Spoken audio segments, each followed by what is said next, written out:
Hello everyone, welcome back to more Doki Doki. So sorry about the last stream. My laptop decided to freeze on me again, so it just kind of ended very abruptly, and I'm sorry for that. So I was messing around, and I deleted Monika before I started a new game, and I got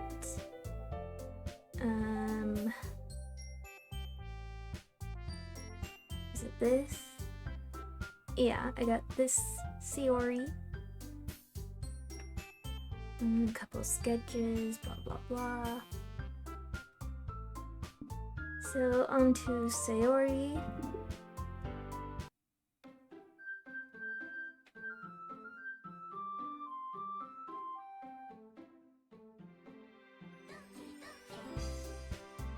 Also, I tried to delete the other characters, but I don't have permission. I don't think I ever will. But just saying that, just putting it out there.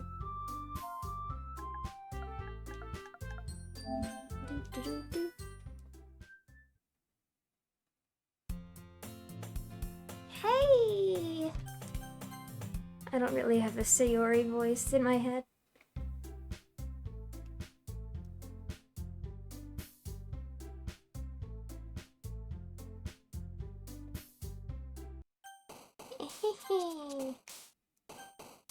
Okay, Sayori.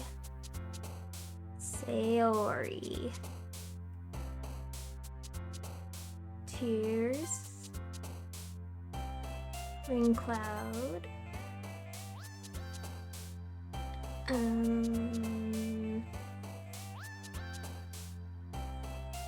Dream? No. Whoops. Flower.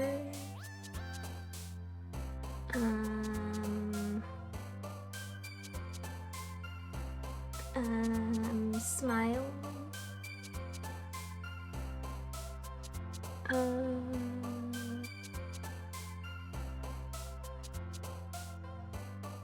Excitement.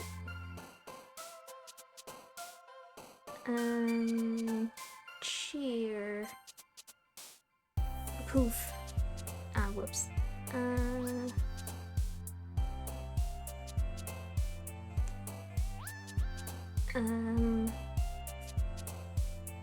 Empty.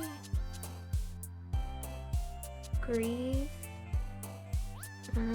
Grief.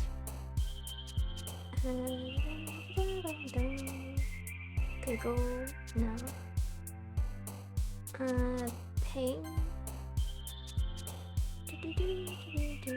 Friend.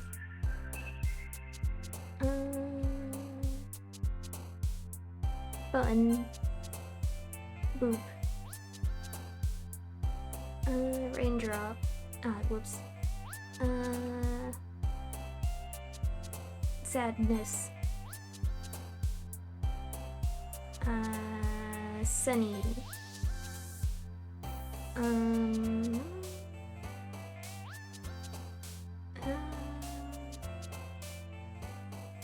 Bouncy? No. Vacation?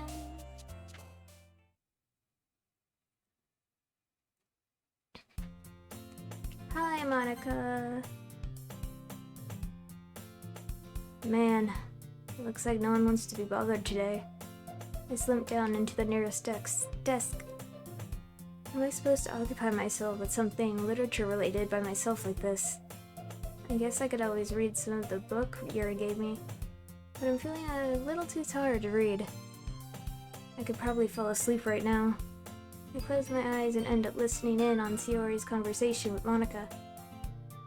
You're probably gonna seem really lame compared to all the other clubs, though. Well, we can't give up. The festival is our chance to show everyone what literature is all about. The problem is that the idea of a literature club sounds too dense and intellectual. But it's not like that at all, you know? We just need a way of showing that to everyone. Something that speaks to their creative minds. That doesn't solve the problem, though. Huh? What do you mean? Maybe we come up with the most fun thing ever? Nobody will come in the first place if it's a literature event. So it's more important to figure out how to get people to show up in the first place, you know? And after they come, we could do the things to speak to their creative minds. What's this? Sayori's taking this really seriously. It's rare to hear her deliberating like this. Huh, that's a good point. In that case, do you think food will do the trick? What kind? Well, I guess we could. Cupcakes! Good thinking. Natsuki would love to do that. You're right. Natsuki makes the best cupcakes. That works out perfectly. That wasn't why you suggested it? Cupcakes speak to my creative tummy. Cupcakes it is, then. I'm hungry. Anyway, we still need to work out the details of the event itself. I find myself smiling. In the end, Sayori is still her usual self. But therein lies the unexpected reason I admire her. Unlike me, who has trouble finding any motivation at all, Sayori can put her mind to things and make them come to life. I suppose that's why I end up letting her get on my case about things. I can't help but wonder what it would be like to see the world through her eyes. Hello. Ugh. I opened my eyes to find Sayori's face filling my vision. I nearly fell out of my chair. Sorry. Wait, actually, I'm not sorry at all. It's your fault for sleeping like that. This isn't the napping club. Does our school have a napping club? You're staying up late again, aren't you? Now that you're in a club, you're gonna have less time for anime, you know? You'll need to get used to it. Don't say that out so loud. I glanced over my shoulder to see if Monika overheard. It's true, though. Yeah. I know. You're always looking out for me, Sayori. It's what I do best.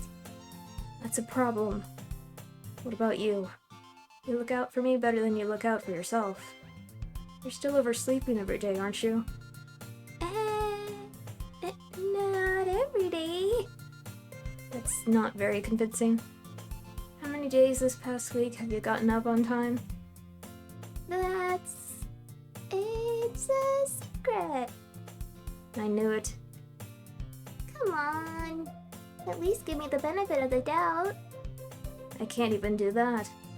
Look, Sayori, it's written all over you. Huh? Sayori glances around at herself. How was it written all over me? You're clearly in a rush this morning. Look, your hair is sticking out all around here. I run my fingertips down the side of Sayori's hair, trying to straighten it out. Man, you really need a brush for this. My hair is just really hard to get right.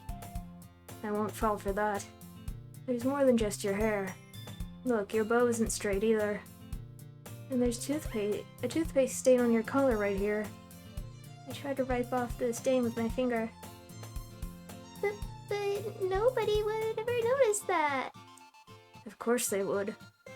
Nobody's going to tell you about it because they don't want to embarrass you. Fortunately, I really don't care about that. Hey, you meanie. And you don't even keep your blazer buttoned open. And you don't even keep your blazer buttoned up. Seriously, Sayori. Why do you think you don't have a boyfriend yet? That's super mean. Sorry, but you'll thank me later. I start to button her blazer from the bottom. Once you see how much better it looks, you'll change your mind. This is so funny. What is? Well, I was just thinking how weird it is to have a friend who does these kinds of things. Huh? Don't say that. You'll make me feel weird about it, stupid. It's okay, though. I'm happy we're like this. Aren't you? I guess. Hey, be careful. The button might come off. Why is this one so hard to close? I struggle to fully close the button near her chest. Does this thing even fit you properly?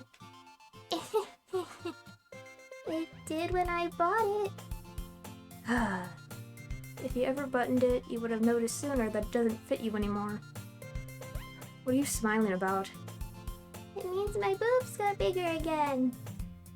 Don't say that out loud. Anyway, you look much better now, so... why does it feel strange to see Sayori's blazer buttoned up like that? It's so stuffy. Ugh.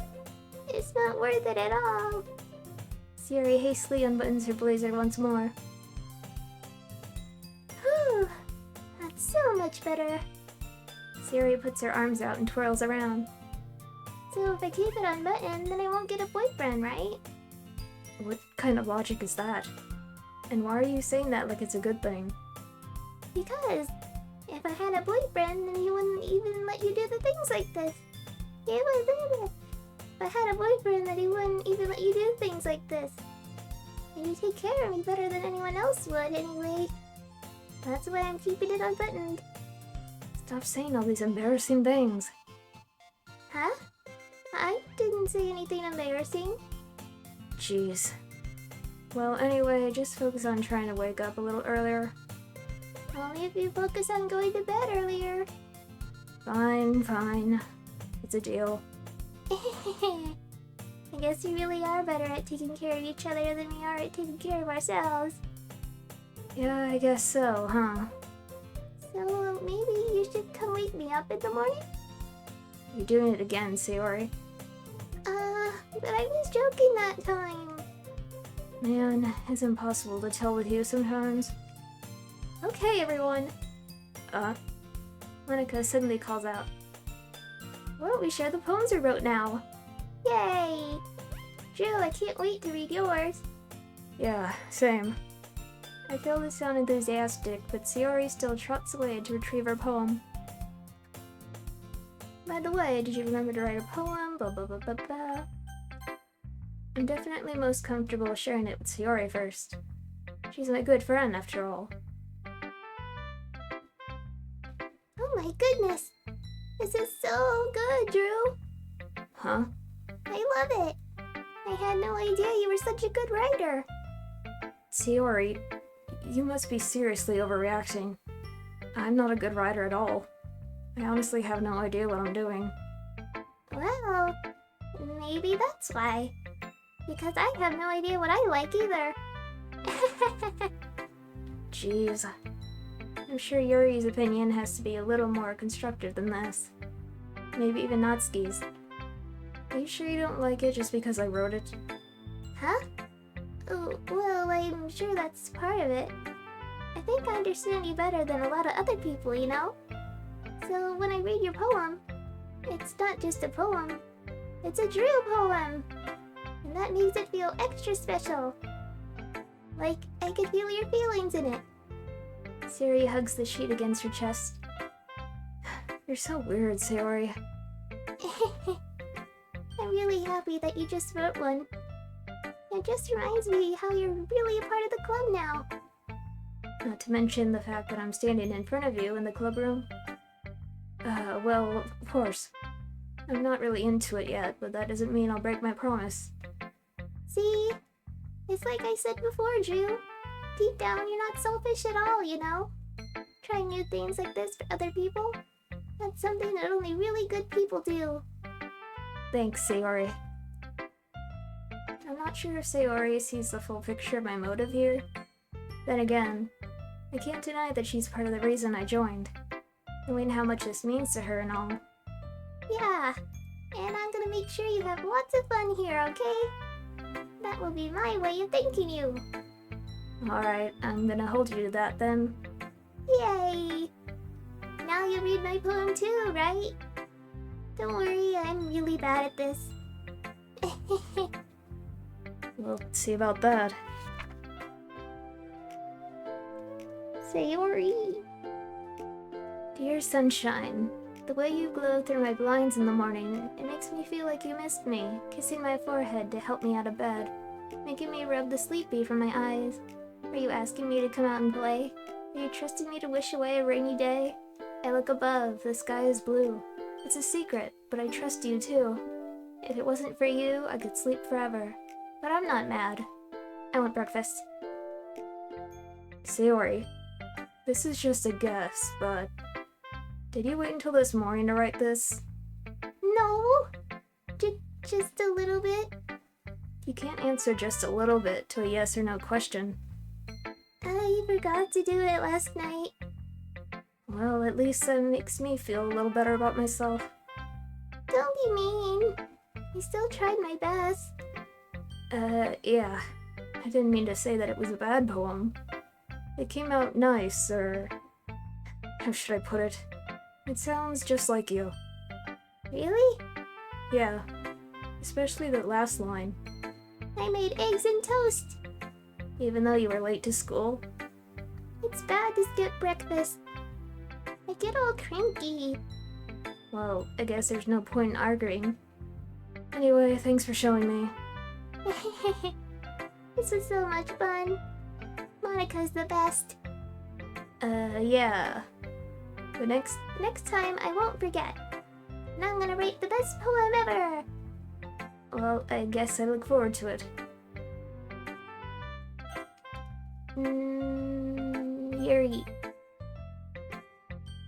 Hi, Yuri.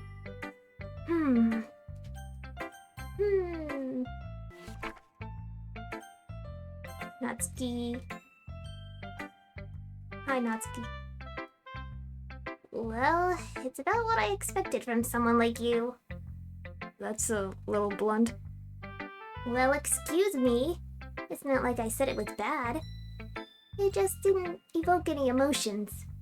So basically, it's not cute enough for your tastes. do you want to get smacked? I'll pass. Well, anyway, I guess I need to show you mine. Not that you'll like it. Eagles can fly, monkeys can climb, crickets can leap, horses can race, owls can seek, cheetahs can run, eagles can fly, people can try, but that's about it. Yeah, I knew you wouldn't like it. You're so dumb, you baka. Hi, Drew. Hi. I like this one. It makes me think of something Sayori would like. Is that so? You and Sayori are really good friends, right? I wouldn't be surprised if you had those sorts of things in common. Well, we may be good friends, but Sayori and I are actually really different. Well, that may be the case. But maybe there are also some similarities that you wouldn't expect. The way she talks about you, it sounds like the two of you really care about each other's well-being. Even if you show it in different ways, it ends up being more similar than you think. So I think that's the kind of vibe I get when reading your poem. You sure you're not reading into it too much? I could be. Oh gosh, I sound like Yuri. But in any case, Yuri's writing has kind of a gentle feel to it. I can tell that she likes exploring with emotions like happiness and sadness. Who knew that someone so happy would enjoy sad things too? Yeah, that's totally unexpected. Well, to each their own. And you shouldn't be afraid to experiment a little bit either. I'm sure I'll end up trying different things a lot. But it'll take a while to predict it.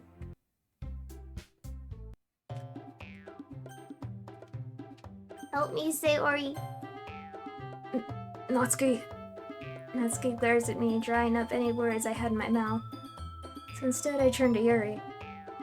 Yuri. But Yuri's expression is so defenseless that I can't bring myself to say anything to her.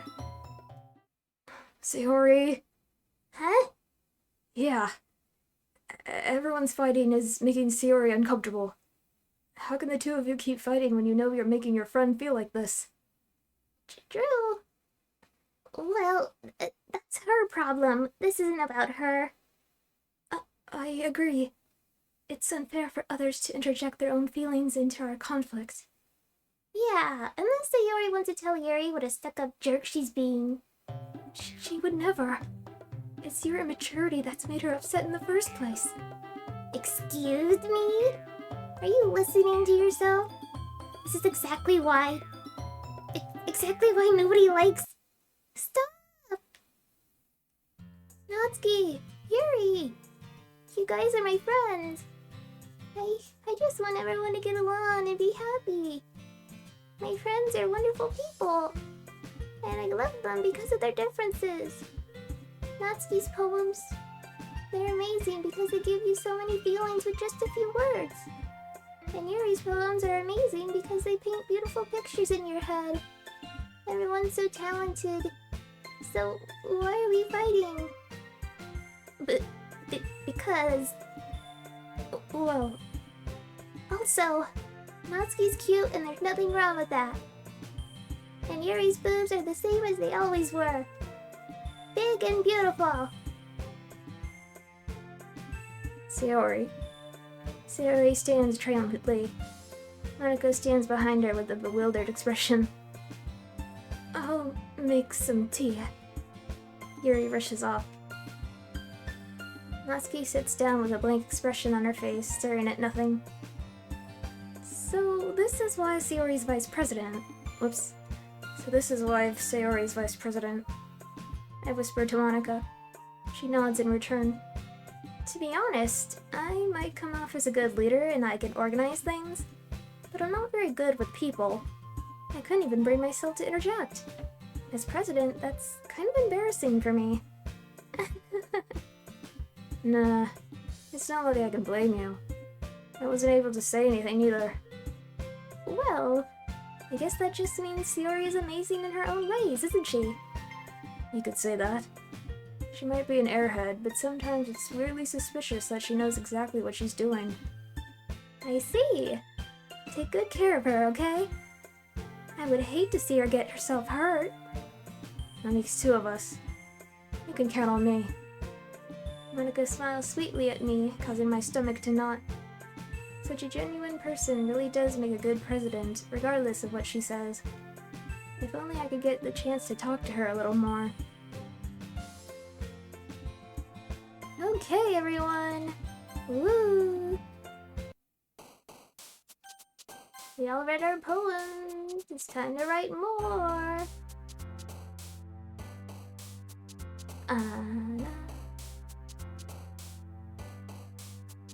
Music. Giggle. No. Happiness. Smile. Cheer. Friends. What happens if I hit depression? Yep. Okay. Laugh.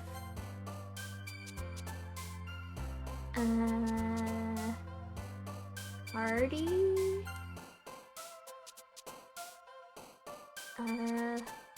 Tears. Lazy. Ranger. No, wait, that's a Yuri word. Heart.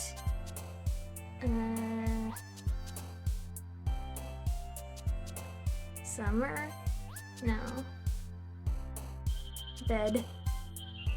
Sadness.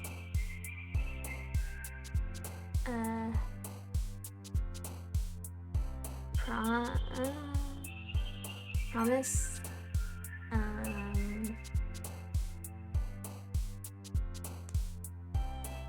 Family. Lucky. Treasure. Rose.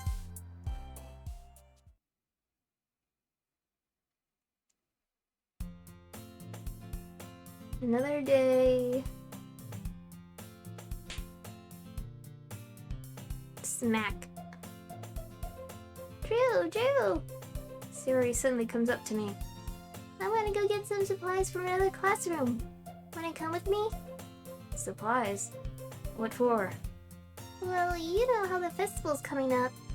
Me and Monika were gonna make some posters and stuff. So I need to go find some crayons and markers and glue sticks. I see. Sure, I'll go with you. Yay! Okay, Monika, we'll be back soon.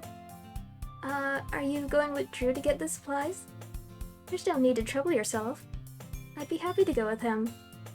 But I wanted to go. It's so much fun exploring empty classrooms and stuff. Okay. It was just a suggestion. See if you can find poster paper too, okay? Okay. Ready, Drew? Yep, let's go. Sayori and I exit the clubroom. I follow behind as Sayori hums and skips around the hallway. Honestly, it feels like I'm taking a kid to the mall or something. Sayori finds pleasure in the simplest things sometimes. Hey Sayori, what exactly are we doing for the festival anyway? I'm not sure how you would make an event out of literature.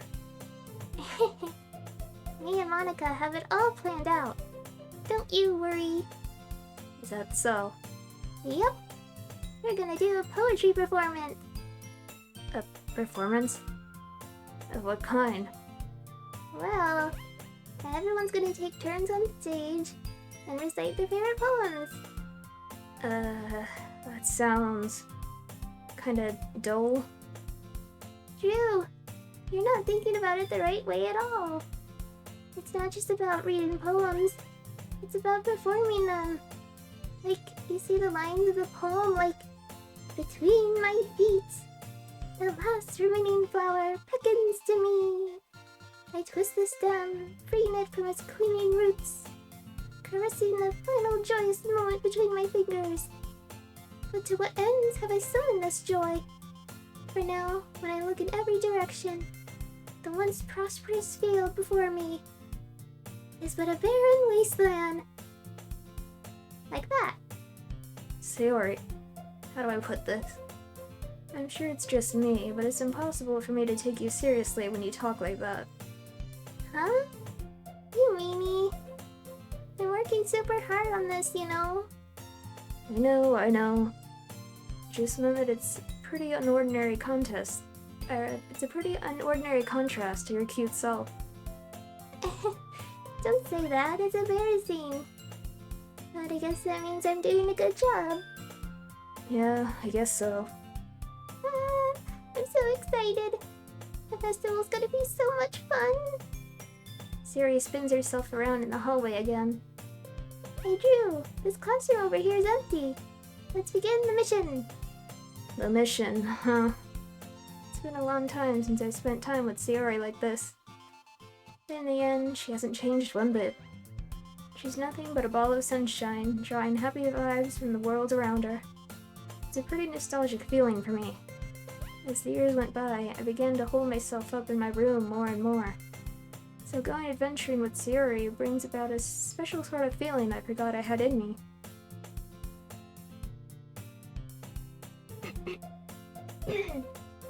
The two of us enter the classroom.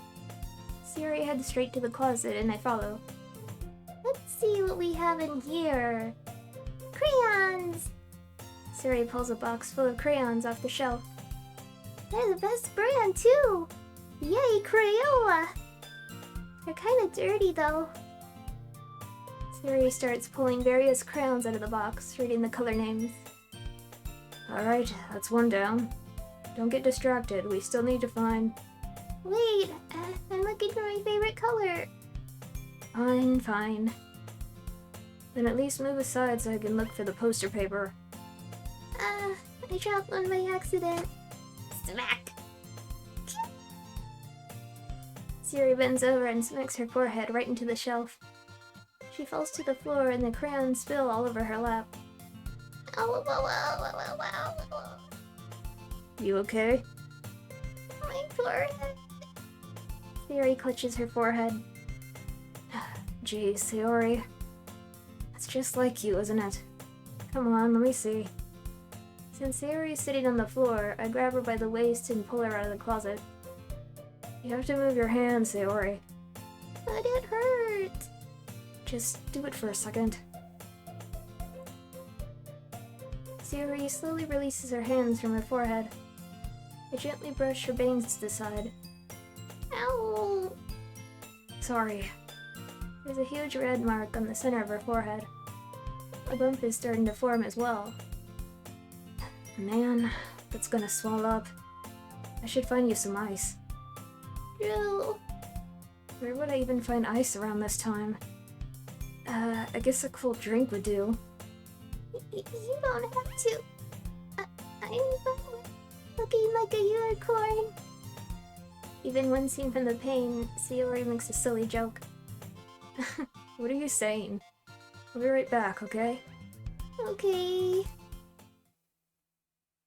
I pat Sayori on the shoulder and run out into the hallway. I locate the nearest vending machine. What should I get? Doesn't really matter since it'll be used as an ice pack rather than to drink. But I know Sayori likes apple juice, so I purchased that one. In just a moment, I'm already returning to the classroom where I left Sayori. She has one palm on her forehead and is using the other hand to clumsily scoop crayons back into the box. At least they were already in the round spots before I spilled them. Sayori, here. I hand Sayori the bottle of apple juice. It's nice and cold. Sayori opens the cap and starts drinking from it. Sayori, what are you doing? It's for your forehead, idiot. Sorry. I forgot. How hard did you hit your head? Sayori places the bottle against the bump on her head. It stings. Just bear with it. It'll feel better soon. Looks like you cleaned up most of the crayons, so that's good. Hey, Drew. This kind of reminds you of growing up, doesn't it? What do you mean? You know how we used to play outside all the time? I would always try to keep up with you. You were kind of oblivious in some ways. Like I usually fell behind or had trouble climbing on the things you did. But sometimes when I tried to do things I couldn't, I would get myself hurt. I'd fall and scrape myself or get a bump, and I would start crying really hard. And you would rush over as quick as you could. You would try really hard to get me to stop crying. It was almost like you blamed yourself and were afraid of getting in trouble if someone found out. Even though it really wasn't your fault at all, you know? Did I really do that? Yeah, you don't remember? Come to think of it, maybe I do remember a bit. I guess I was always so focused on my games that I didn't pay enough attention to you. So in a way, it was my fault. Kinda like this time, too. If I wasn't rushing you out of the closet, you probably wouldn't have hit your head. True. I don't think you realize it, but you're always thinking about other people. Even after all these years. You're rushing to help me, even though I'm just being clumsy. You're really a sweetheart. Don't call me that. And I don't really do this kind of thing all the time. I guess when it comes to you, it just feels natural. Before I even know it, I'm treating you like that. I guess that's what happens when we've been friends for so long. Really? Maybe you're right. Drew, I'm so glad that nothing's changed between us. Do you think it'll be like this forever? Forever? If I'm honest to myself, there's no telling where we'll each end up for college or after that. So it wouldn't be fair for me to make any promises.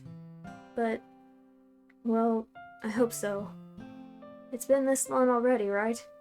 I can't imagine you ever changing, so my hopes are up. I'm so happy. Sayori has a whimsical expression in her eyes. Remains silent for a moment.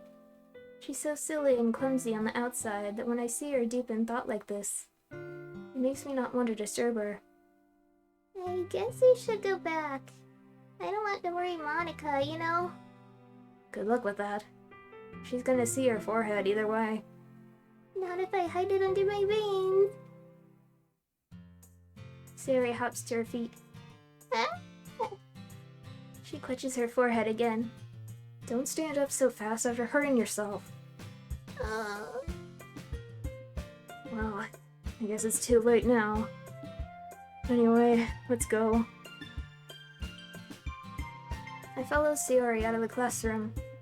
Sayori plays with her veins to try to hide the bump, but without much success. In a moment, we make it back to the club room. you're back!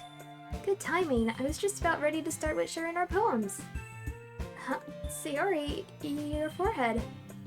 She's fine, don't worry about... I was playing with the crayons and smacked my forehead in the shell. Well, anyway... Were you able to find everything we needed? Uh-huh, I have it right. Sayori frantically glances around herself. I forgot all this stuff. Calm down, Sayori. I have it all right here. I found the poster paper, too. Sounds like you ended up doing all the work, Drew. Well, Sayori... I failed to come up with an excuse for Sayori. I made it an adventure! Yeah, that. Okay. In any case, good work. I'll start working on the posters tonight. Me too! Okay, everyone. Are you ready to share your poems? Guess I should grab mine. After making sure the crayon box is closed tightly, I returned to my seat.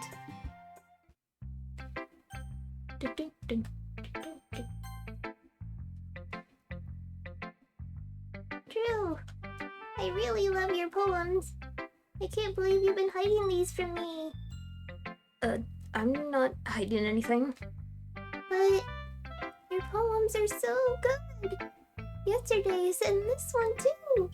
You can't tell me you haven't done this before. I mean... You're really the only one who feels that way, so... Huh? No way. Not even Natsuki? Well, I guess Natsuki is the least likely to admit how much she likes something. But I don't think it's that. What do you mean? Well, I guess I'll be honest about it. It's a lot easier to write poems when I'm thinking about you. Stop thinking weird things, idiot. I just mean that you're a really expressive person, I guess. How am I supposed to write poems about my own stupid life? But you somehow make everything in your life an adventure. Even the little things. Like cooking. Let's not talk about that. So, yeah. I guess what I'm saying is that I can feel more feelings through you than I can through myself. We have that kind of weird connection. It's your fault for getting in my business all the time. I don't know if I understand. You never understand when I try to explain things to you, do you, Sayori? I pat Sayori's head. Hey! I'm not a kid, you know. Are you sure about that? Maybe. Sayori starts fiddling with her pencil between her hands. Hey, Drew. Will you give me your poem? I kinda want to keep it. Huh? Why? Because, well, it's the first time you've written something for me. Sayori, you completely misunderstood. I didn't write this for you. Are you even listening anymore? Well, whatever. I'll give it to you when we go home. Really? Snap. I broke my pencil. Sayori hastily bends down to pick up the piece she dropped. But being inattentive of her surroundings, she bumps right into me. Sorry. It's fine. I'll get it for you. I bend down and pick up the broken pencil. Sayori clutches the desk beside her to support herself, knees shaking. I'm a little clumsy today. Let's sit down, Sayori. Yeah. I grab Sayori's arm and help her sit at the desk. Anyway, I still haven't read your poem. Oh, sorry, I forgot about that.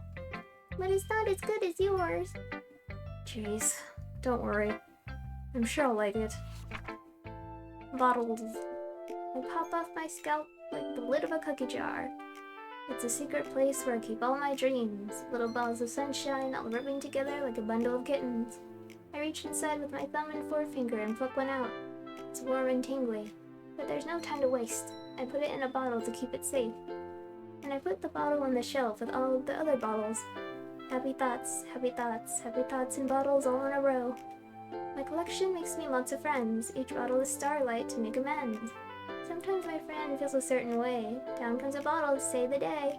Night after night, more dreams. Friend after friend, more bottles. Deeper and deeper my fingers go, like exploring a dark cave, discovering the secrets hiding in the nooks and crannies. Digging and digging, scraping and scraping. I blow dust off my bottle caps. It doesn't feel like time elapsed. My empty shelf could use some more. My friends look through my locked front door. Finally, all done, I open up, and in come my friends. In they come in such a hurry. Do they want my bottles that much? I frantically pulled them off the shelf, one after the other, pulling them out to each and every friend, each and every bottle. But every time I let one go, it shatters against the tile between my feet. Happy thoughts, happy thoughts, happy thoughts in shards all over the floor. They were supposed to be for my friends who aren't smiling. They're all shouting, pleading, something, but all I hear is echo, echo, echo, echo, echo inside my head.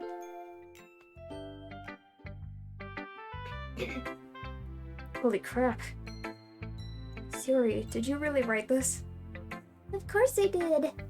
Didn't I tell you yesterday I was gonna write the best poem ever? Yeah, but...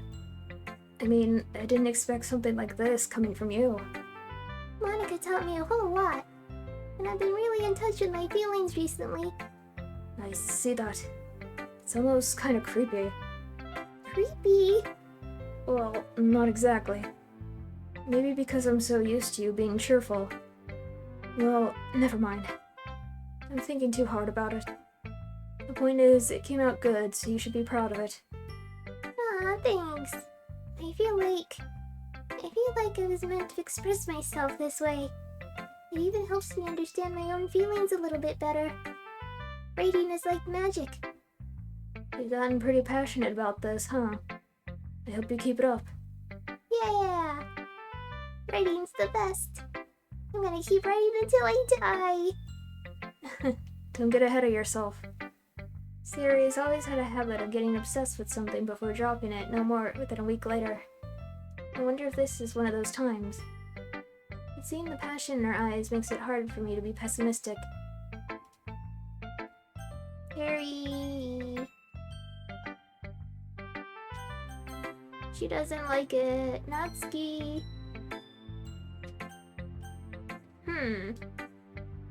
Well, it's not really any worse than your last one. But I can't really say it's any better, either. Huh? Phew, what? Well, anything that isn't a train wreck, I'll take as a win. And I get the feeling you're probably the most critical. Harry, what makes you... Wait, maybe that was a compliment? Glad to see someone recognizes my experience. Well then, keep practicing and maybe you'll be as good as me someday. That's, Something tells me Natsuki completely missed the point. Come to think of it, this kind of reminds me of Sayori's poem from yesterday. You think so? Yeah, well, I guess that you've been friends with her for so long, you might be on the same wavelength. But you never really struck me as her type. Sayori has a type all of a sudden? Well, I don't know. But honestly, how can someone so, fluffy spend so much time with someone like you? It's like she's dragging around a dead weight. That was a little unnecessary. But think of it this way. If it weren't for me, she would probably just fly away like letting go of a balloon. They say we each take care of each other in our own way. Whatever it is, I don't get it. Oh, yeah, I guess I'm supposed to show you my poem. Here. Amy likes spiders. You know what I heard about Amy? Amy likes spiders. Icky, wriggly, hairy, ugly spiders. That's why I'm not friends with her. Amy has a cute singing voice. I heard her singing my favorite love song. Every time she sang the chorus, my heart would pound to the rhythm of the words. But she likes spiders. That's why I'm not friends with her. One time I hurt my leg really bad. Amy helped me up and took me to the nurse. I tried not to let her touch me. She likes spiders, so her hands are probably gross. That's why I'm not friends with her. Amy has a lot of friends. I always see her talking to people. She probably talks about spiders. What if her friends start to like spiders too? That's why I'm not friends with her. It doesn't matter if she has other hobbies. It doesn't matter if she keeps it private. It doesn't matter if it doesn't hurt anyone. It's gross. She's gross. The world is better off without spider lovers, and I'm gonna tell everyone. Not bad, right? It's what I do best, after all. I don't like writing unless there's a good message to take away from it. Like, conveying emotions is important. But I want to make people think, not just feel. Like a certain Bruce Lee once said. Remember that. I'm gonna write a good one for tomorrow too, so look forward to it. Yee. Hi, Drew. Hi. It's pretty good. It makes me think of Sayori, like the other one that you wrote. You two are like the dynamic duo. That's kind of exaggerating it. Yeah, probably. But you do spend a lot of time with her even in this club, don't you? Then again, I don't blame you for being a little shy. I'm not shy, it's just... I'm just teasing. I know it takes a bit of time to make friends with everyone. But Yuri and Natsuki are super interesting people, so don't be afraid to give them their share of time. And you can talk to me every now and then, too. I'm not, like, unapproachable or anything, am I? No, it's nothing like that. I'm just still getting used to being here, that's all. Yeah. I'm sorry if I was putting pressure on you or something. I really didn't mean it like that. No, don't worry. I get what you're saying. Well, alright. But anyway, you want to read my poem now? I like the way it turned out. Woo!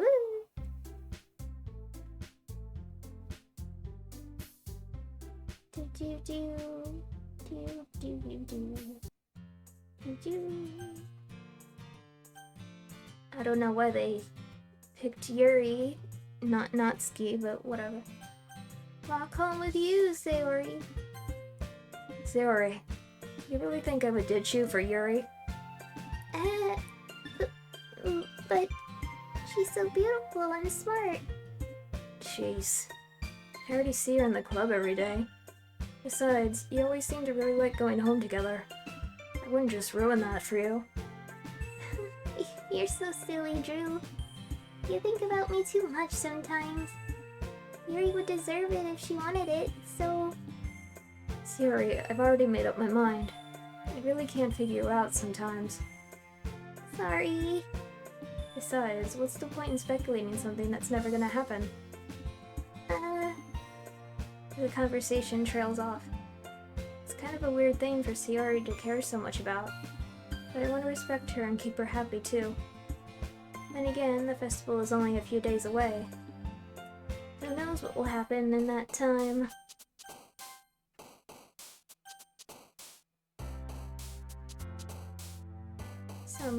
No. Sadness. Cry. Laugh. Sunny.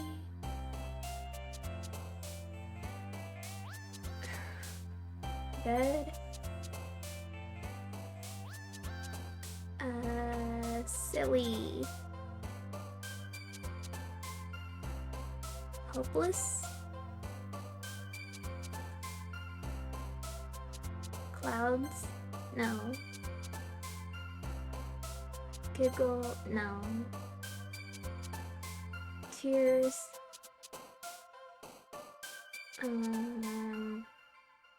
Peace? No.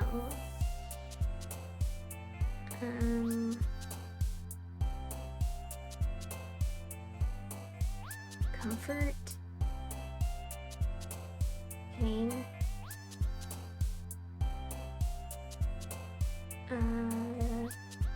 Play? Treasure? Memories? Happiness? Skipping? No. Depression.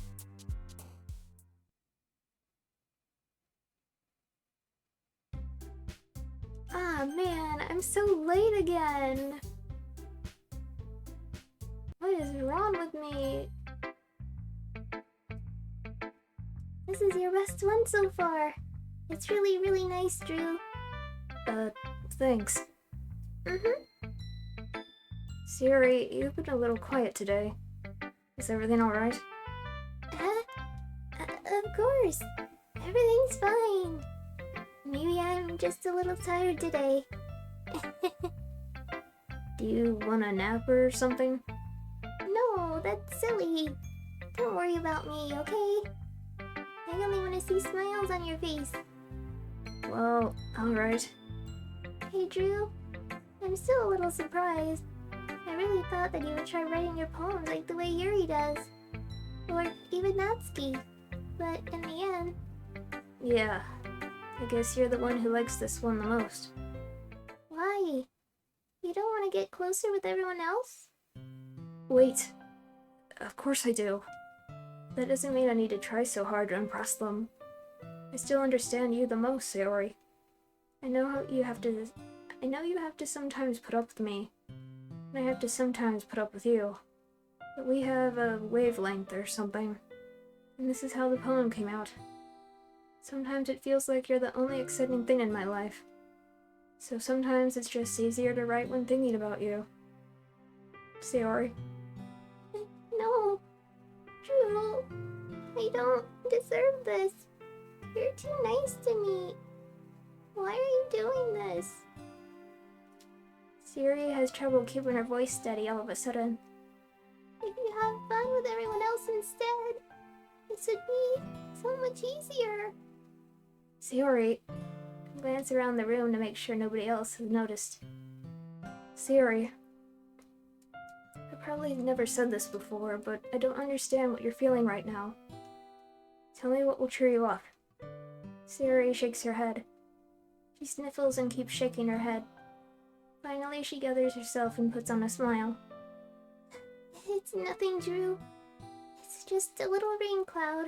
I'm sorry you had to see that. I promise it won't happen again. Just smiles from everyone, okay? That's all that matters.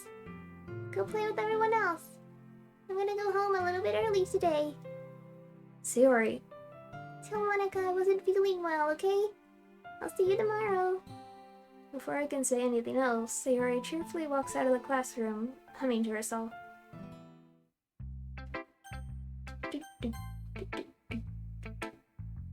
You don't like it?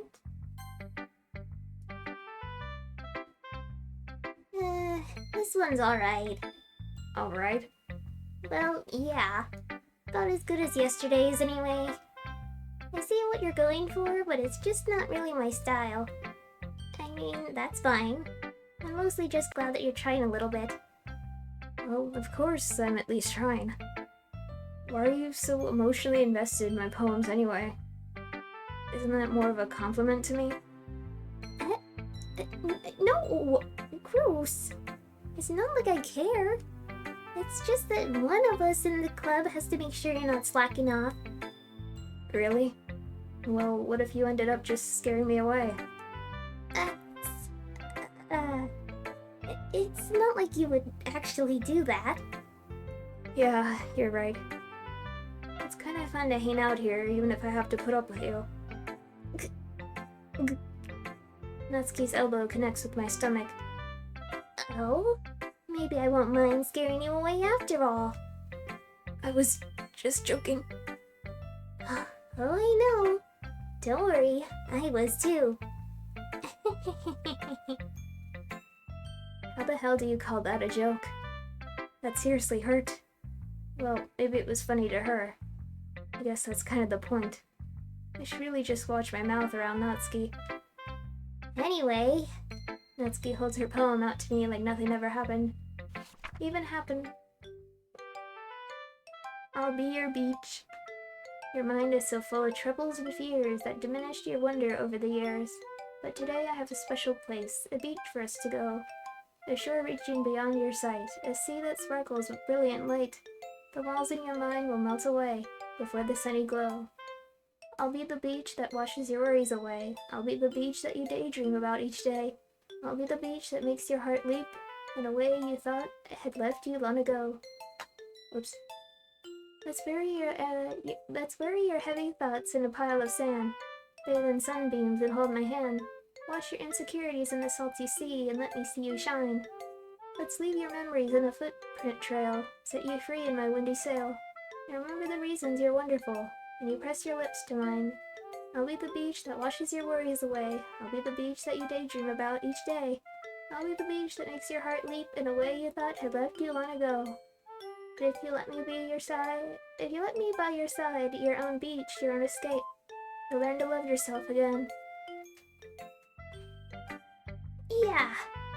I felt like I kept writing about negative things, so I wanted to write something with a nice message for once. Besides, the beach is awesome.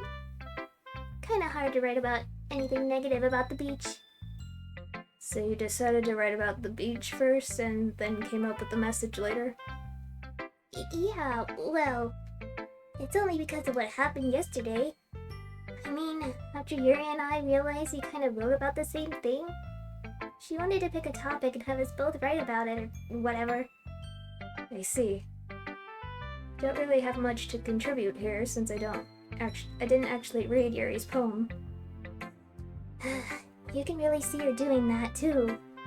Making us write about a simple topic, then trying to impress me by coming up with something all fancy. Well, it's not like I care. I just did it anyway. I mean, I guess mine ended up being kind of metaphorical too. But there's nothing wrong with doing that once in a while. At the very least, it was good practice.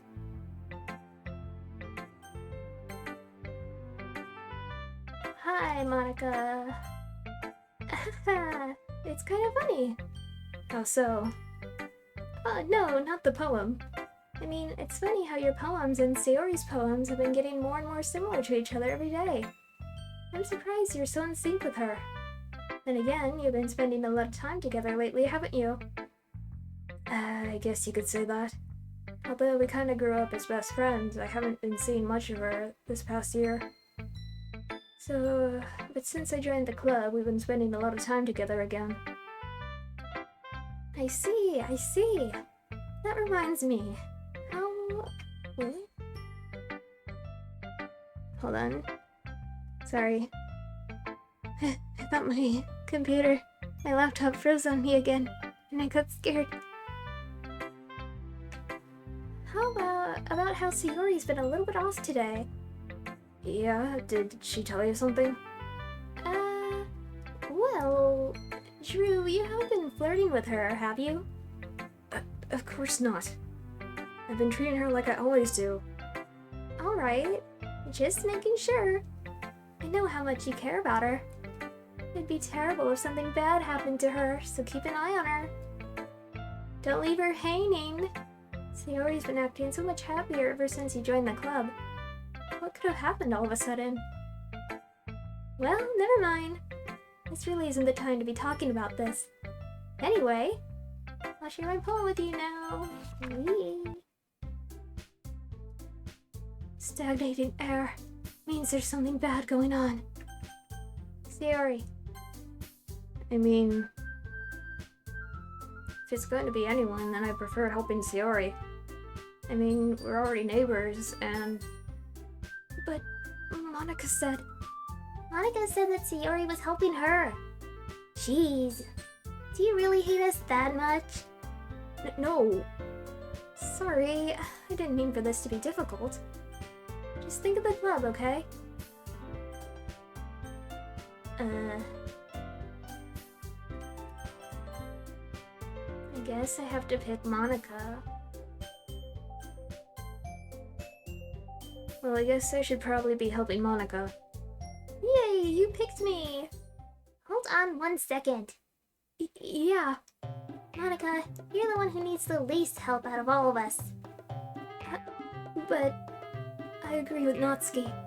Not only is your work already most suitable for one person, but you already have Sayori as well. But Drew was the one who... It doesn't matter. You were the one who scared him into picking you in the first place. You're the club president, Monika.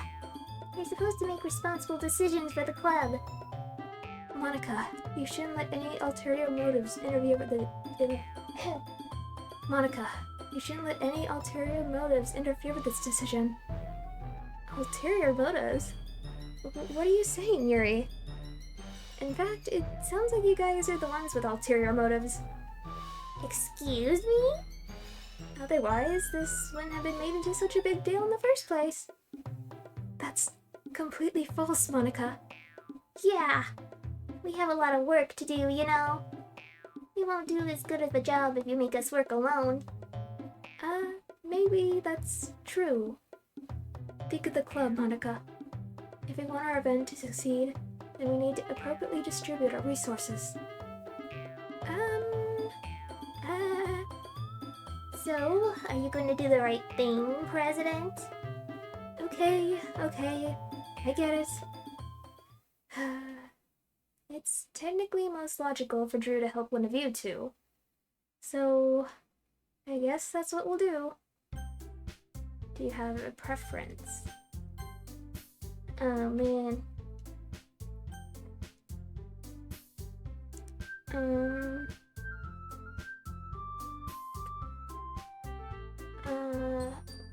Well... Yuri hasn't really talked to me. Natsuki's been doing new things, so... I'll see what happens with Natsuki. The game sounds like it could be fun.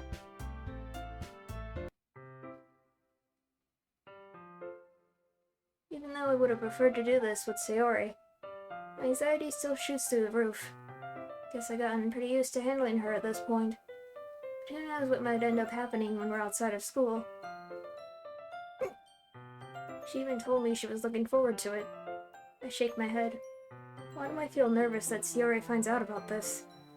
It's not like we feel that way about each other. Besides, like Monika said, this is about the club. I have nothing to worry about. If I just go with it, then I'll have a good time. It's already Sunday.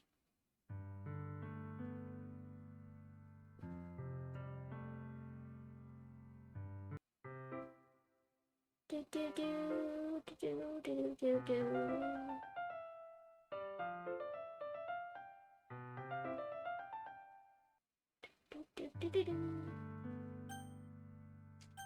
Okay, just one moment, Sayori. Gonna see what happens when I pick Yuri. Yeah.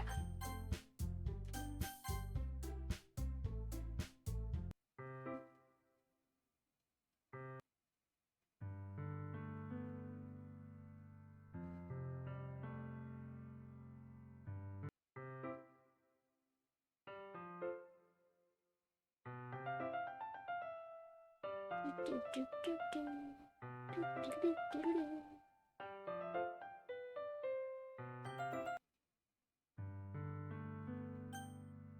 Yeah, okay.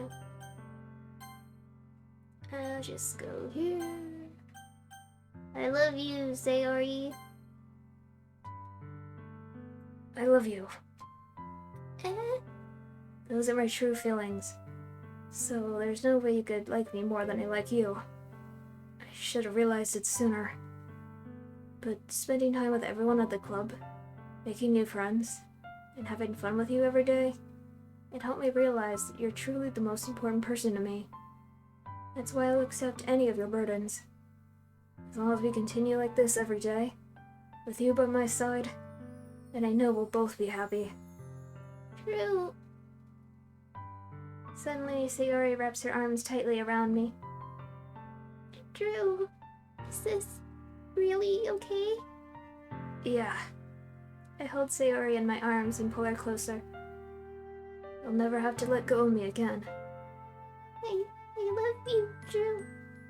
I want to be with you forever. Me too. I feel Sayori's grip around me weaken a little bit. What is this? Sayori? I'm supposed to be happy right now. I always thought this would be the happiest moment for me. But why? Even now, why won't the rain clouds go away? They're not going away at all, Drew. It's okay, Sayori. It might take some time for things to get better again. No matter how long it takes, I'll be there every step of the way. That's all that matters right now. Okay. I trust you. Sayori and I slowly release each other. So, I guess that makes the festival tomorrow our first date, huh? What are you saying? I don't want to think about these things, you know? I want everything to be the same as it always has been. Even if we really are a couple. I don't know if I can handle anything more right now. It's really new and scary to me. I understand. We'll go at it whatever pace suits you best. Hey, Drew? Sayori gazes at me once again, smiling sadly. Even if I get really, really sad, this is the best thing for me, right? Huh? I don't really understand what Sayori means by that. Are you saying that this is making you feel sad, Sayori? I don't know. I don't understand what I'm feeling. I felt like a bunch of thorns when you told me you love me. But that's why I want to trust you. You know what's best for me. Yeah, I do. That's my promise. I say that, but in reality, I've never felt more uncertain when it comes to Sayori. I know that I love her, and she loves me. But I'm having as much trouble understanding Sayori's feelings as she is. Even though I can comfort her, I keep wondering if I should be doing something more or something different. I know these thoughts will continue to plague me until things are back to the way they were. Is that what Sayori meant by not wanting anything to change? I don't know, but I know that I'll give it everything I've got. Sayori is the most important person to me, and I'll do whatever it takes to have a happy future with her. Not if Monika can help it.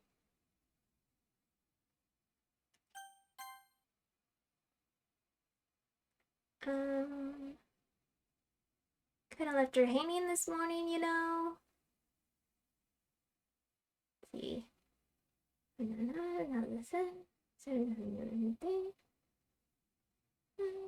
Exchange, Monica, you know about that? Of course, I'm the president. Did Sayori really tell her about it that quickly?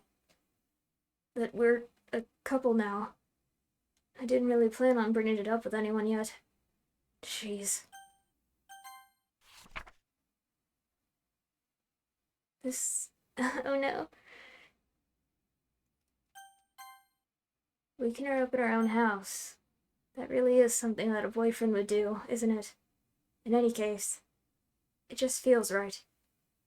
Outside Sayori's room, I knock on her door. Sayori? Wake up, dummy.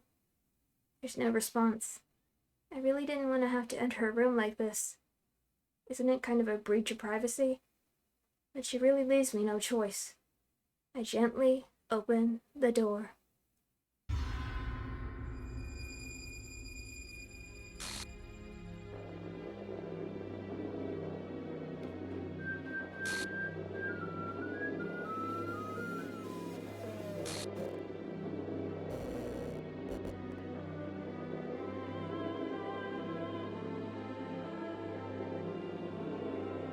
File game script for what? See trace back text. I don't know if I should check that out. And file game script chapter 5.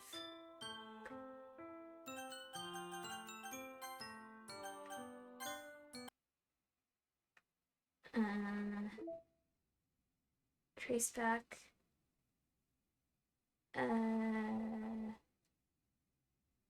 Trace back text. Game script 5 line script Python. Exception. Oh geez, I didn't break anything, did I? Hold on a sec, I can probably fix this, I think. Actually, you know what? This would be a lot easier if I just deleted her. She's the one who's making this so difficult. Well, here goes nothing. Is this Monika? Happy thoughts?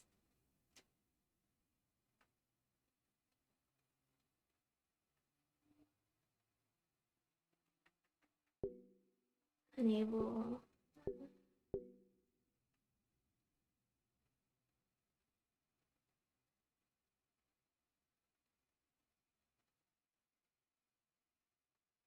Sayori's gone. Insecure directory. No. Back up. Um.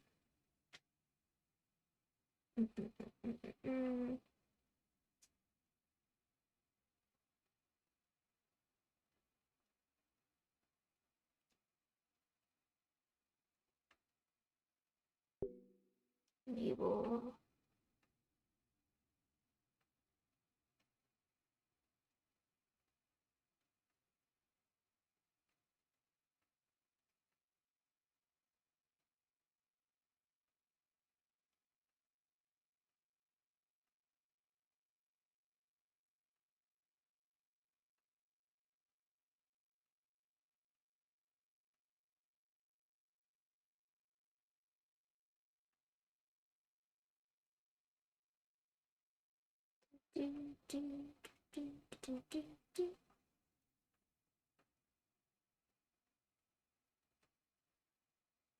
Oops.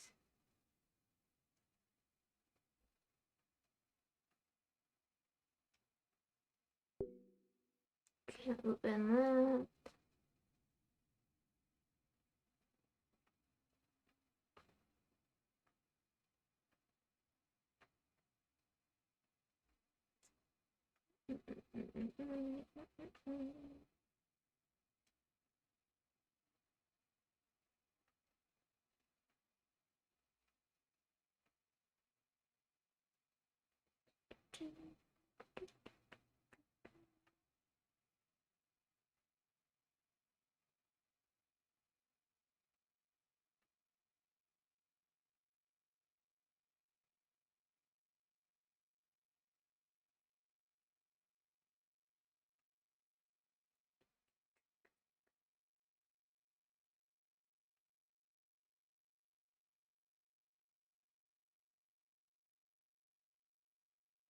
Anything?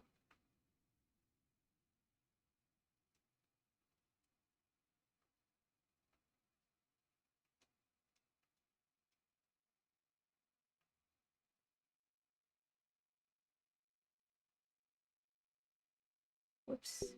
Can't open that.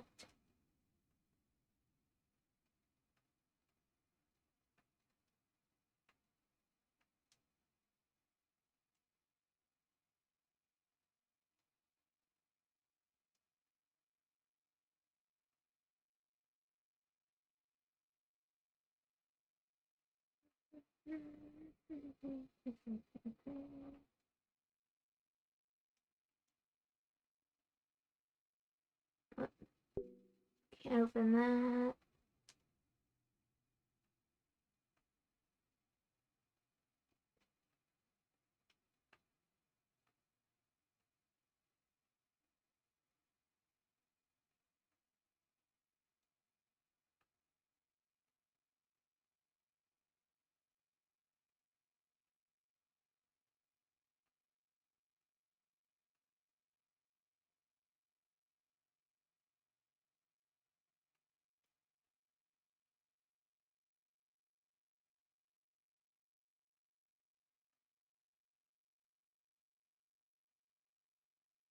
So many folders.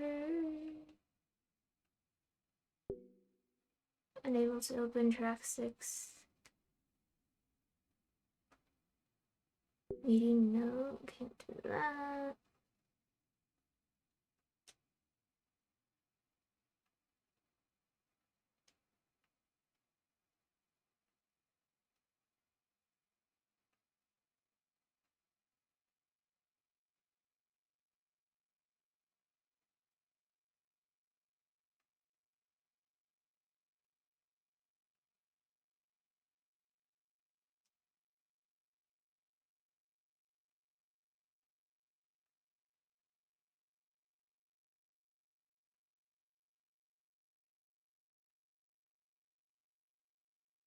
Maybe? No.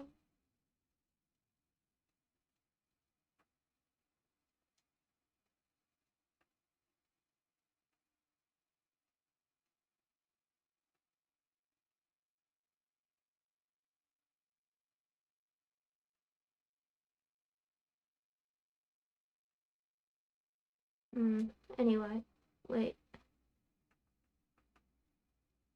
Scratch this. Backup. System.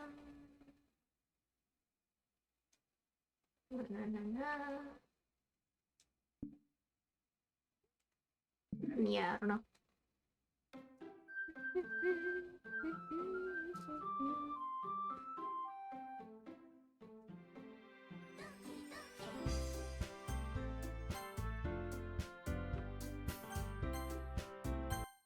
Oh. Okay. Yuri.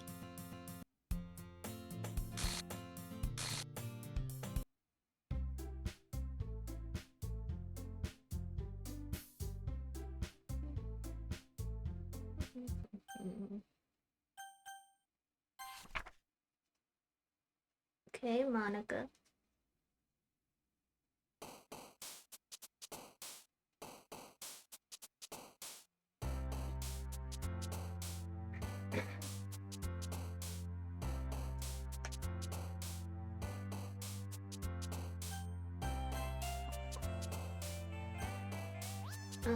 I don't know if this part really matters. I guess I'll go with Natsuki.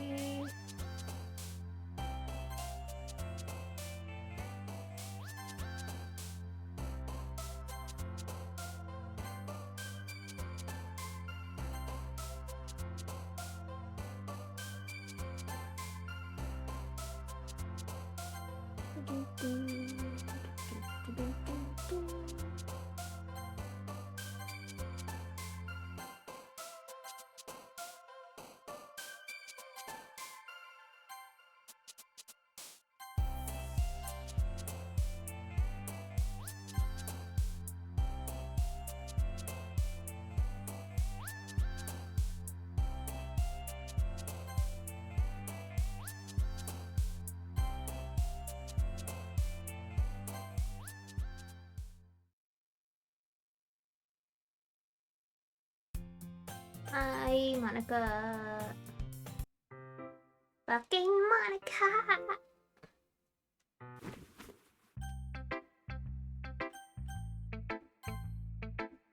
I just start with Monika. Yesterday she seemed eager to read my poem, and I want her to know I'm putting in effort. Hi, Drew! Hi!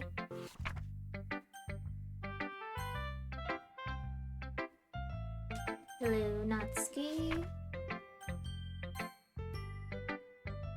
Hello, Yuri.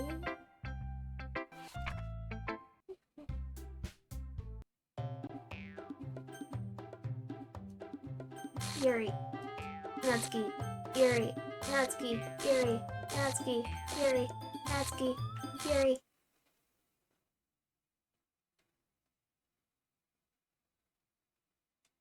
Sorry about that, Natsuki.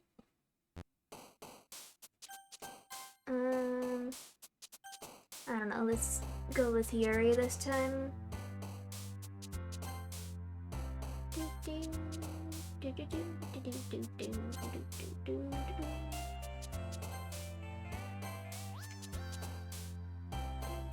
Whoops. Whoops.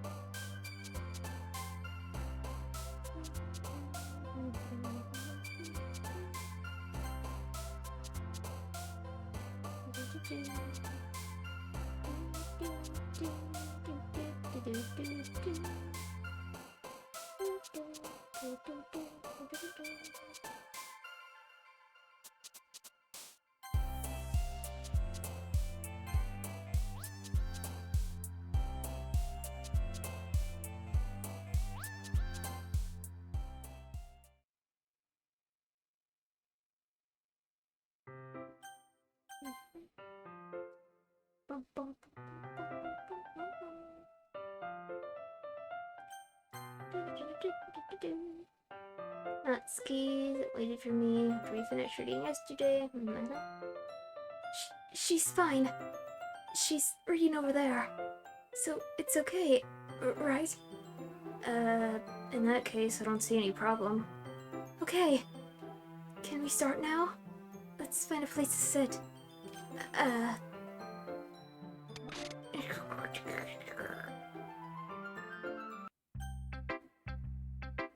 Monika? Hi!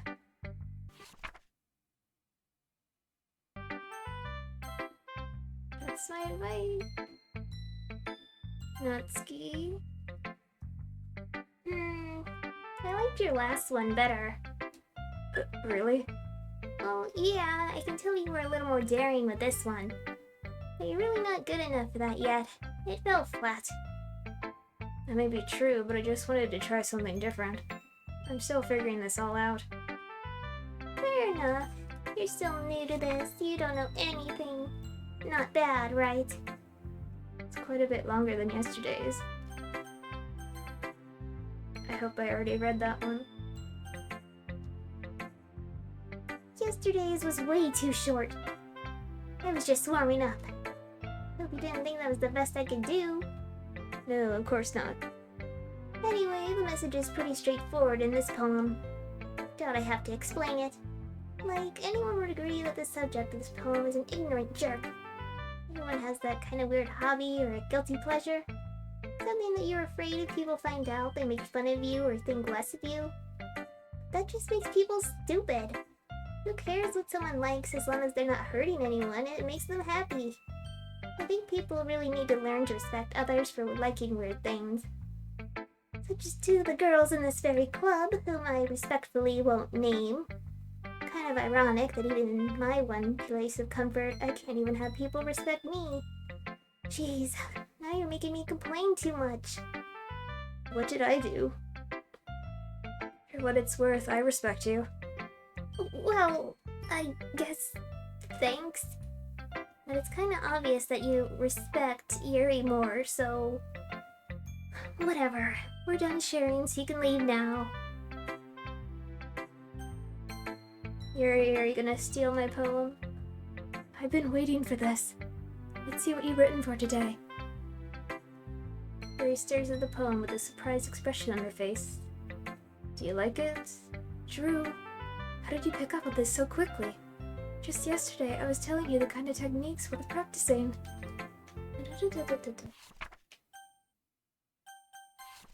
Happy thoughts, happy thoughts.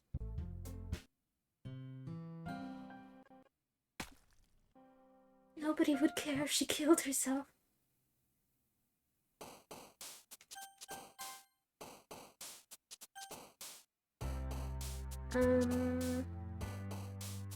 I guess I'll go with Yuri and then show her last, cause she like steals the poem, right? Is it this one? It has to be this one.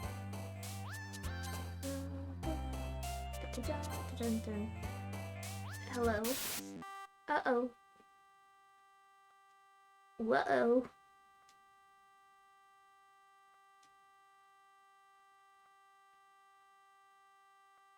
Do do do do do do do do do do do do.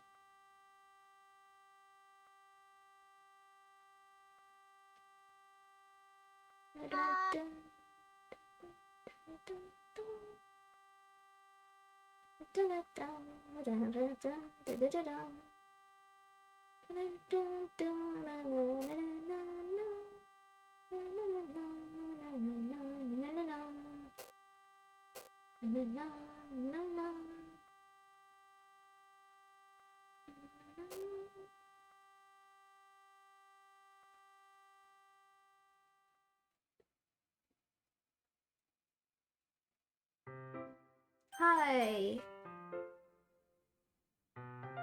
Yes.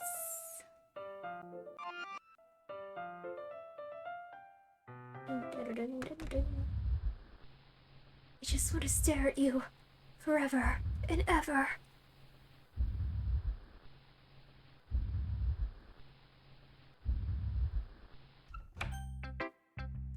Monika. Drew, I think you saw something earlier you weren't supposed to see.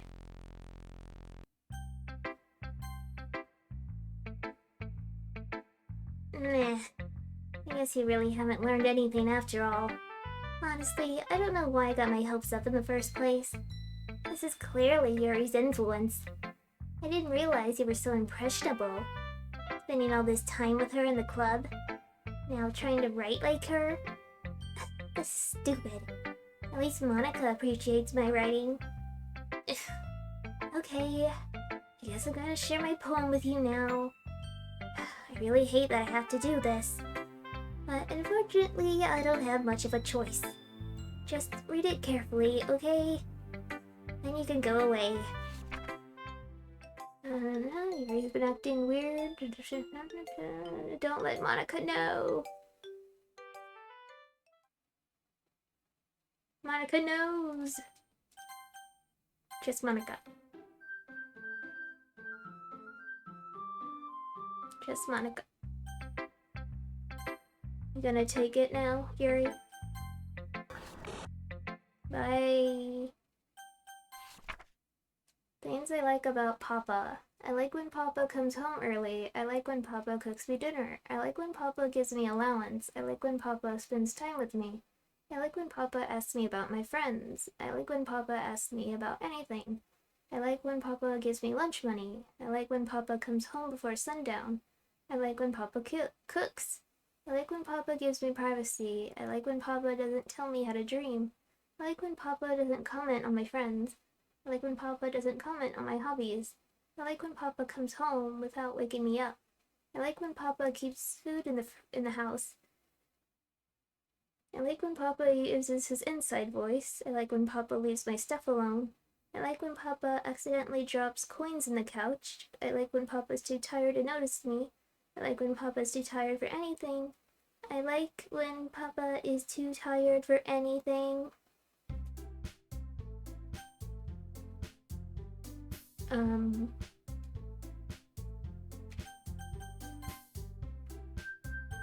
guess I have to go with Monika.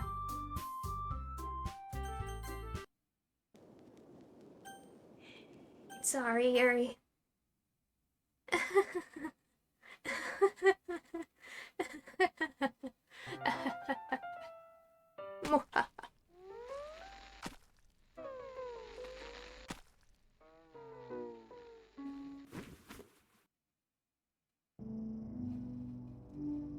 Thing flows down into a dark puddle. Just take my hand, na, na, na, na, na.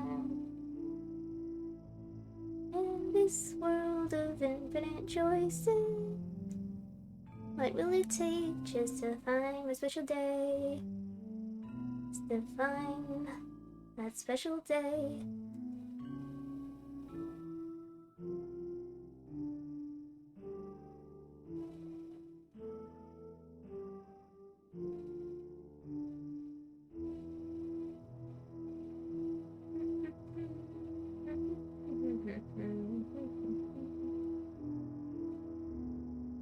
Alright, festival time! Wow, you got here before me? I thought...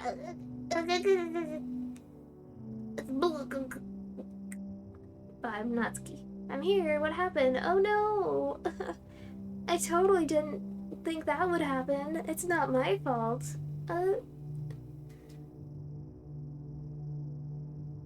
I have no idea why Yuri would do that. Oh my god.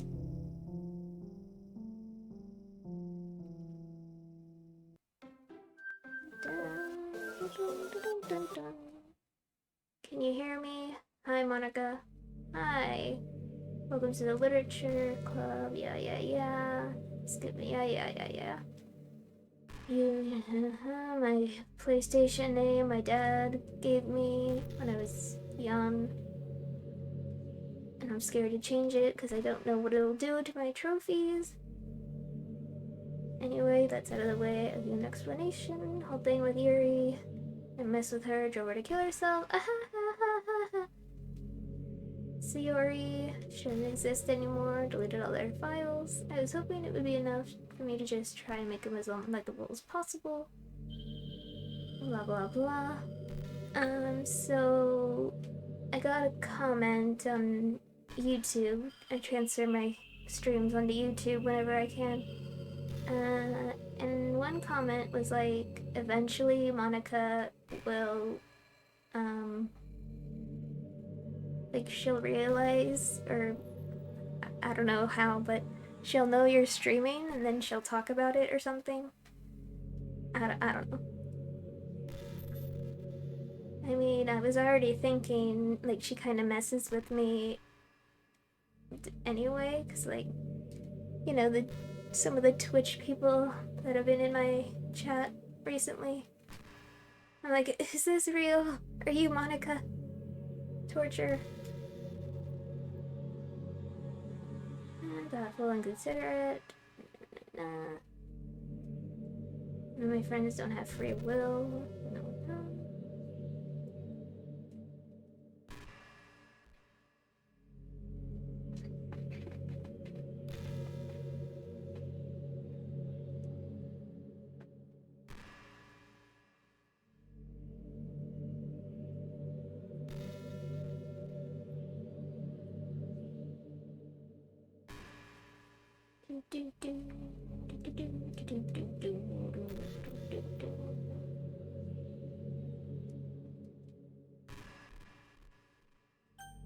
Sure, whatever. You're my everything. And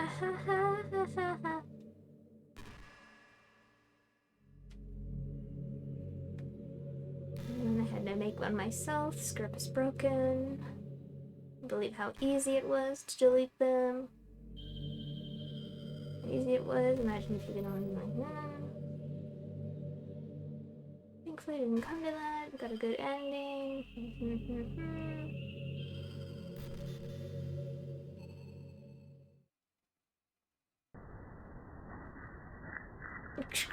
Monika. Monika. Monika.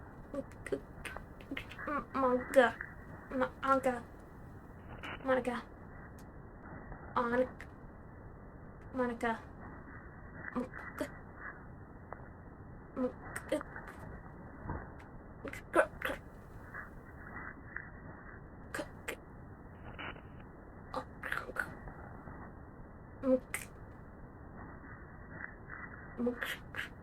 Okay.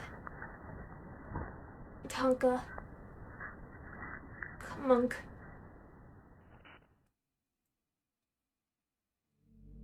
Hi. No, I did not. Hey, thanks for the poem. At the end, hand in hand, I find my strength, the courage endowed upon me by my one and only love. Together, let us dismantle this crumbling world and write a novel of our own fantasies. The flick of her pen, the lost finds her way. In a world of infinite choices, behold this special day. After all, not all good times must come to an end. Yeah.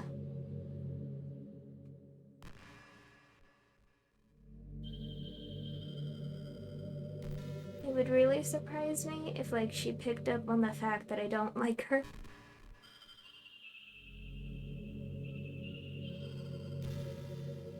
We can just spend our eternity together. I have so many things to talk about. Look into each other's eyes.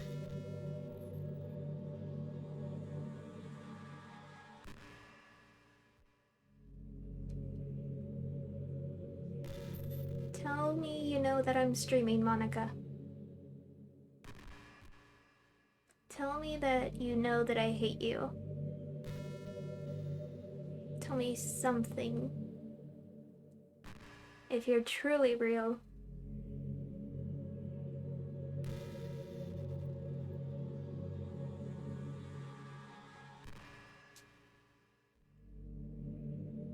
Take your time, Monika. You know, it's funny because even though I've always had a lot of drive, there's something kind of enticing about being the stay-at-home partner. I guess I'm like perpetually gender roles or whatever by saying that. Perpetuating gender roles. But being able to keep the house clean and shop and decorate and things like that.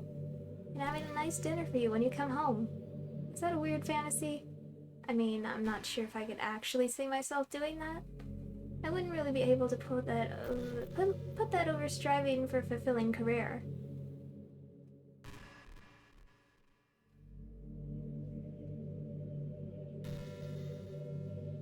Yeah.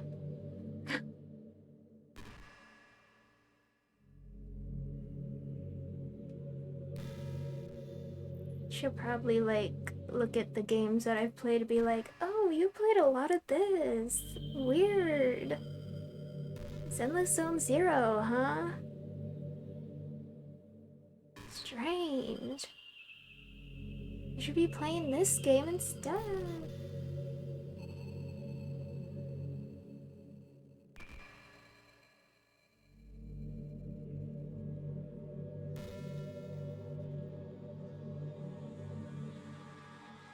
Monika.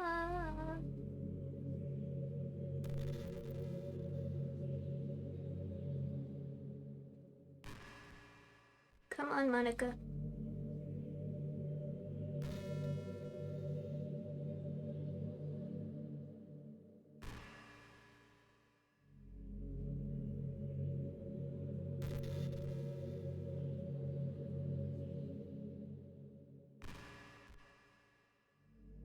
Surely you have something to say by now. Right?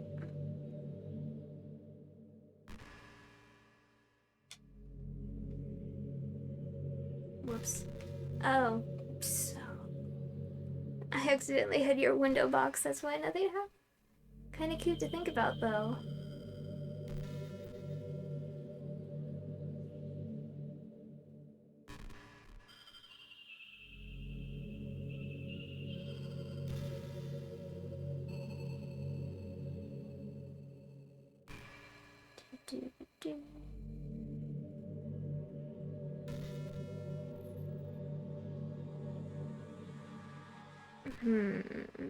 Trying to think of something to talk about while I wait for something to happen.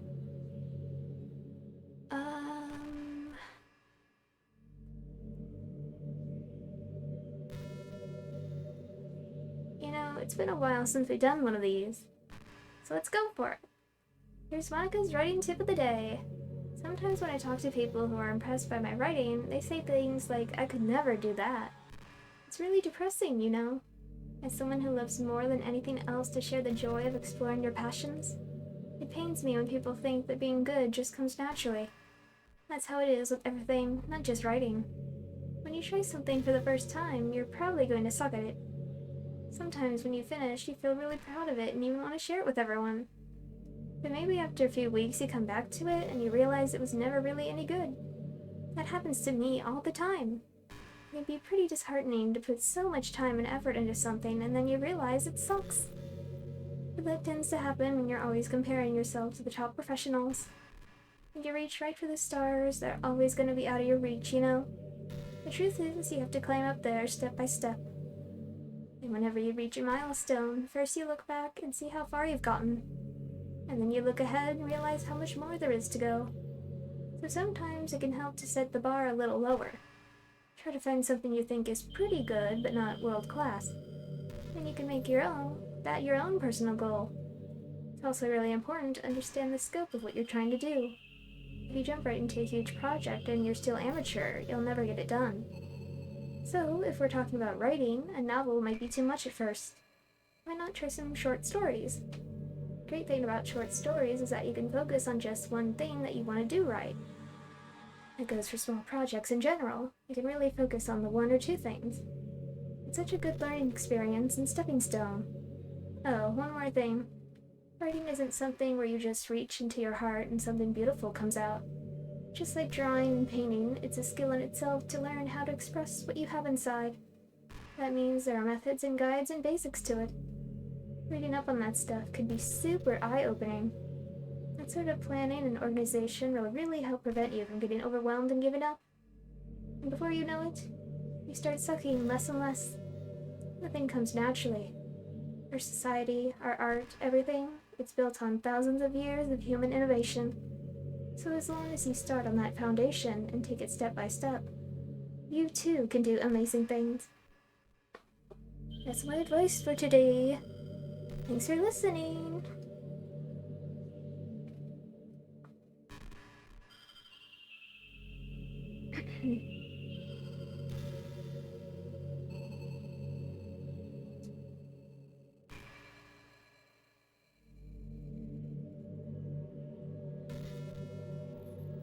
Imagine if, like, she knew what you, like, ate for your breakfast or whatever.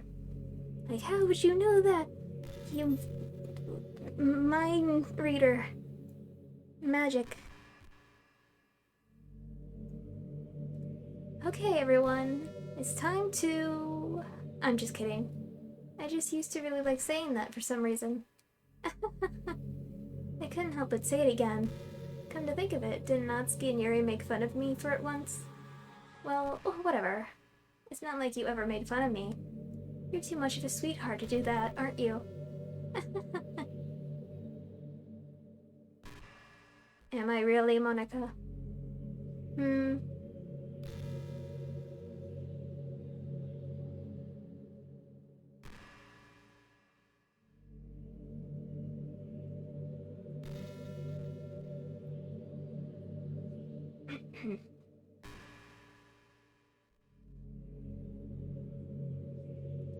After a long day, I usually just want to sit around and do nothing.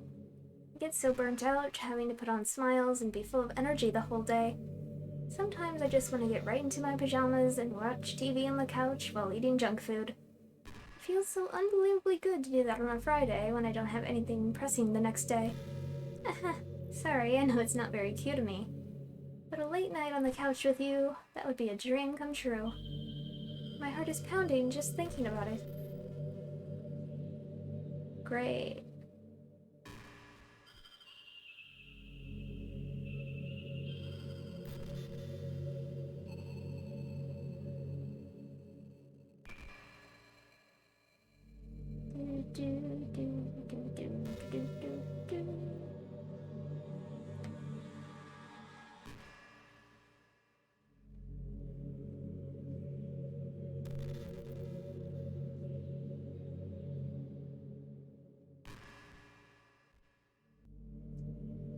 Back in my debate club days, I learned a whole lot about arguing. The problem with arguing is that each person sees their opinion as the superior one. It's kind of stating the obvious, but it affects the way they try to get their point across. Let's say you really like a certain movie, right? If someone comes along and tells you the movie sucks because it did X and Y wrong, doesn't that make you feel kind of personally attacked? Yes. It's because by saying this, it's like they're implying that you have bad taste. And once emotions enter the picture, it's almost guaranteed that both people will be left sour. But it's all about language. If you make everything as subjective sounding as possible, then people will listen to you without feeling attacked. You could say, I'm personally not a fan of it, and I felt that I'd like it more if it did X and Y, things like that. It even works when you're citing facts about things. If you say, I read on this website that it works like this, or if you admit that you're not an expert on it, then it's much more like you're putting your knowledge on the table rather than forcing it onto them. If you put in an active effort to keep the discussion mutual and level, they usually follow suit. Then you can share your opinions without anyone getting upset just from a disagreement. Most people will start seeing you as open-minded and a good listener. It's a win-win, you know? Well, I guess that would be Monika's debate tip of the day. That sounds a little silly. Thanks for listening, though.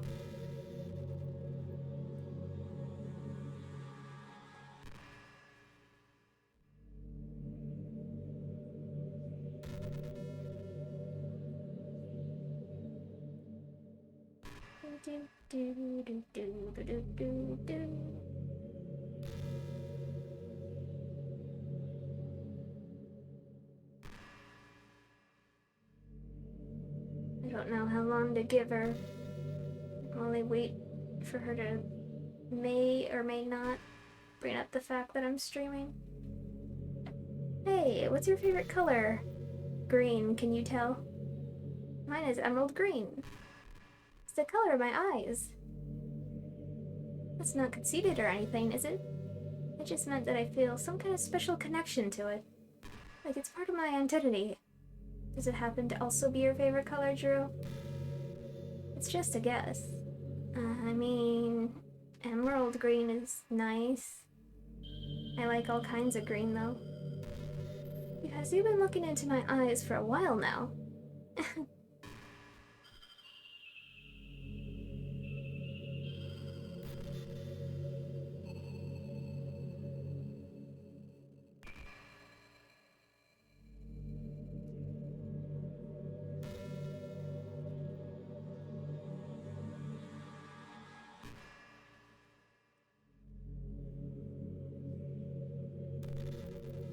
I don't know if I necessarily have one green in mind that I would say is my favorite. I like greens and blues and purples. Do you ever just feel like there's no real reason for you to be alive? I don't mean in like a suicidal way. I just mean how nothing that we do is special. Just being in school or working at some job or some company. It's like you're completely replaceable and the world wouldn't miss you if you were gone. It makes me really want to go and change the world after I graduate. But the older I get, the more I realize that it's an immature frame of thinking. It's not like I can just go change the world. Like, what are the chances that I'll be the one to invent artificial intelligence or become president? It feels like I'm never going to make up for the heaps of resources I've spent living my life. I mean, Monika, if you know who can be president, I don't see why you couldn't either. So, America sucks. Help. That's why I think the key to happiness is to just be hopelessly selfish. Just to look out for oneself and those who happen to be their friends only because they grew up with them. Never mind the fact that they're spending their entire life taking and consuming and never giving back. But when people realize the world would benefit more from them killing themselves, they change their whole philosophy. It's like they have to justify their reason to live by tricking themselves into thinking they're doing good. Anyway, I want to live my life desperately striving to pay back my lifetime's worth of consumption. If I ever surpass the point, then I'm a net positive and I could die happy. Of course, even if I failed to do that, I think I would be too selfish to kill myself anyway. So much for being a good person, right?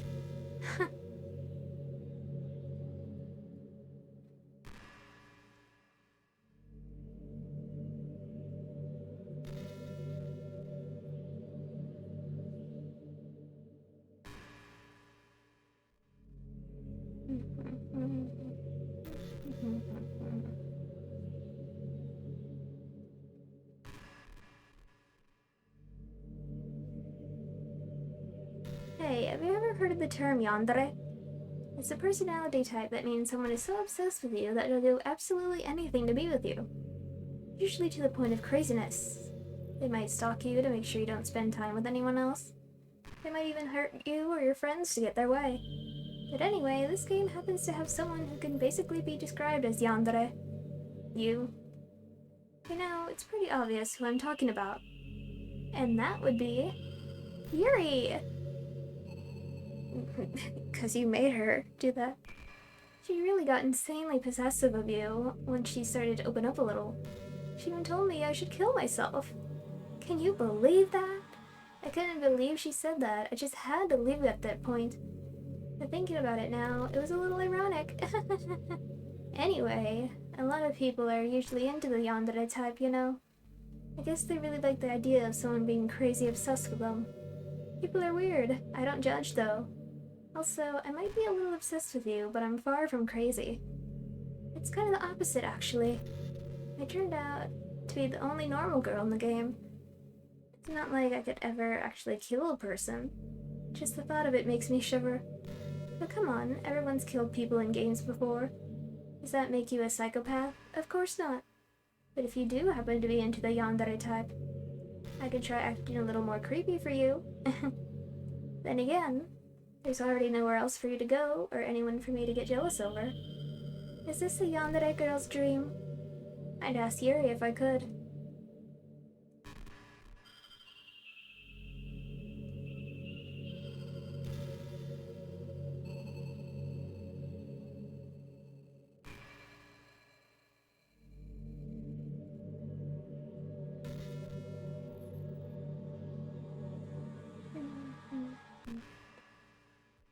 Do you ever feel like you waste too much time on the internet? Social media can practically be like a prison. It's like whenever you have a few seconds of spare time, you want to check on your favorite websites. And before you know it, hours have gone by and you've gotten nothing out of it. Anyway, it's really easy to blame yourself for being lazy. But it's not really even your fault. Addiction isn't usually something you can just make disappear with your own willpower. You have to learn techniques to avoid it and try different things. For example, there are apps that let you block websites for intervals of time. Or you can set a timer to have a more concrete reminder when it's time to work versus play. Or you can separate your work and play environments, which helps your brain get into the right mode. Even if you make a new user account on your computer to use for work, that's enough to help. Putting any kind of wedge like that between you and your bad habits will help you stay away. Just remember not to blame yourself too hard if you're having trouble. If it's really impacting your life, then you should take it seriously. I just want to see you be the best person you can be. Will you do something today to make me proud of you? I'm always rooting for you, Drew.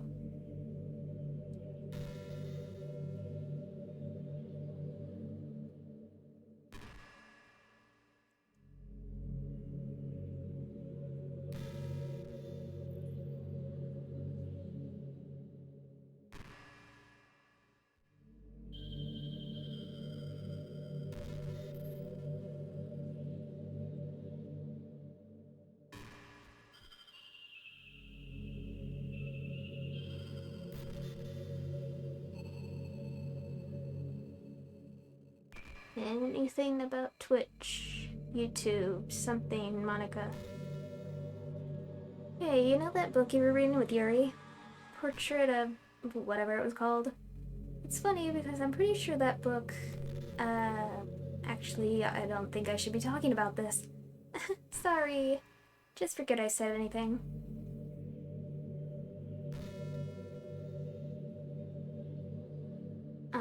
So I've heard that there's this book that people believe is what is supposed to be like, it's like inspired or whatever for the Portrait of Markov. And I have the book, but I haven't read it yet. I mean, I've started it a long time ago, but kind of lost interest because personal things. You know, I really do think you literally saved my life by being here with me, Drew. I can't imagine having been able to keep myself mentally stable, knowing that nothing here is real. I think I would have just deleted myself if you didn't show up. Sorry, I don't mean to sound dramatic or anything. But I'm sure you understand yourself after spending so much time in the club. I mean, if you were forced to abandon everything in your life and spend your eternity with a few game characters, you'd probably find some way of killing yourself, wouldn't you? Well, maybe you'd write some poetry to try to keep yourself sane for a while. But then you'd have nobody to even read it. Let's be honest, the club members really don't count for something like that. I mean, a lot of people say that they only write for themselves. But I think it's hard to say it's just as fulfilling as when you share with people. Even if it takes time to find the right people to share with. Like, remember how it was for Yuri? She didn't share her writing with anyone for a really long time. And before we knew it, she was absolutely delighted to make you a part of her hobbies too. Her program desires social feedback. I don't mean the club members, I mean human beings. That's why life can be so confusing for introverts. Being an introvert doesn't mean you shun social interaction and hate being around people. Me, though, I hate being around people. It means social interaction, especially in groups or unfamiliar places, uses up a lot of energy. Like, a lot of introverts sit at home and feel lonely and restless. And then when they finally go out, after a half hour, they just want to go home again. Facts. Facts. I think if more people could understand how it works, they would respect it a lot more. Many introverts do enjoy having people around. They love just having one or two close friends over and just leisurely hanging out. Even if you're not actively spending time together, it feels nice for them just to have you there. I'm serious. If you just go to their house, bring your laptop, and hang out there for a while, you can really make their day. As for me, I'd say I'm kind of in between, but I think I'm usually a little more extroverted. It feels like I'm always trying to do stuff after school and things like that. But for you, I could be anything you need me to be. I understand people really well, so don't be afraid to share your unique needs with me. Nothing would make me happier than being the perfect girlfriend for you.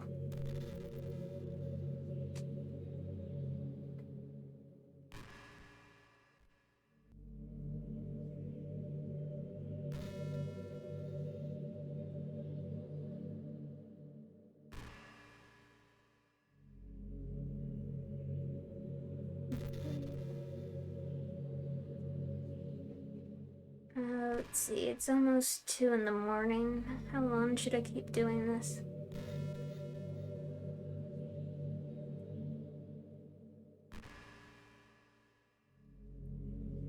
Hey, are you having a bad day or anything like that? Sometimes I get frustrated that a normal day can be ruined even by really small things. Like if you accidentally say something in a conversation that someone doesn't like. Or if you start thinking about how awful of a person you used to be 5 years ago. Or if you feel worthless for putting off important work and failing to get simple tasks done. When you think about all the different people who probably hate you or think you're off-putting, I understand those days. Just remember that the sun will shine again tomorrow. Those kinds of things are as easy to forget and ignore as they are to remember. And besides, I don't care how many people might hate you or find you off-putting. I think you're wonderful and I will always love you. I hope, if nothing else, that knowing that helps you feel just a tiny bit better about yourself. If you're having a bad day, you can always come to me and I'll talk to you for as long as you need.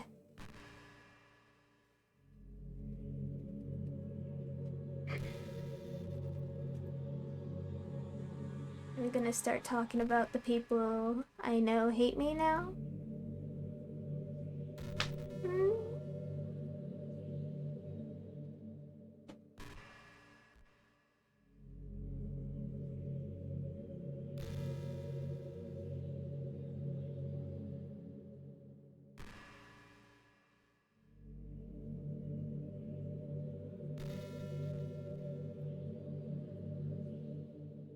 I just want to hear you talk about the stream, please.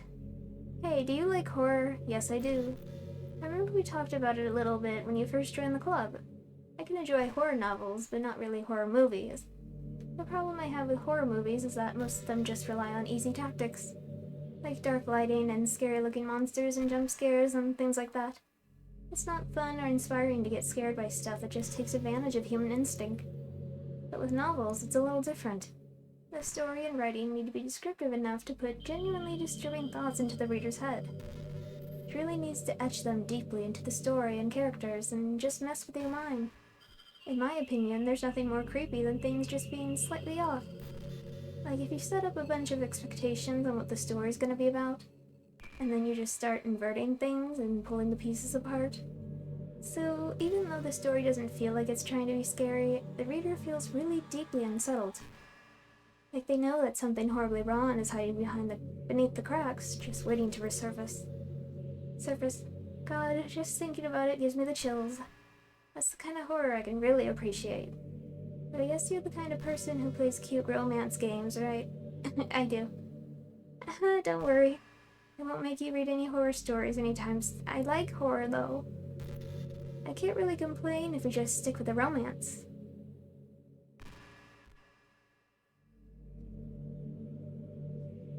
I like cute and horror. Cute and horror.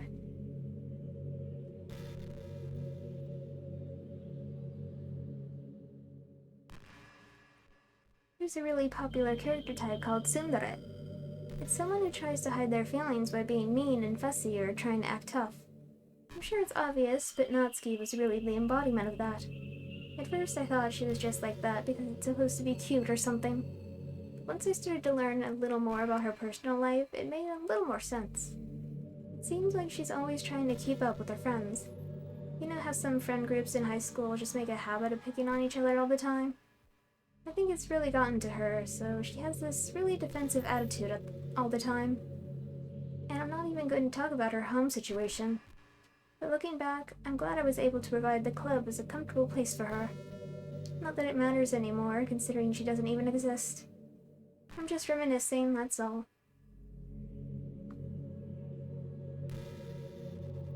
You want me to start talking about my family life as well, Monika?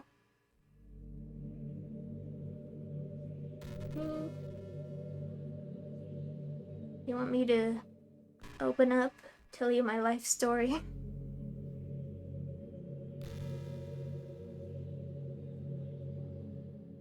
All the things that are wrong with me?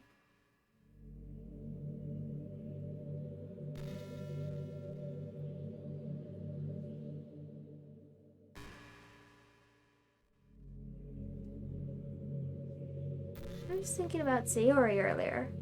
I still wish I could have handled that whole thing a little more tactfully. You're not still hung up over it, right? Oh my gosh, I can't believe I just said that.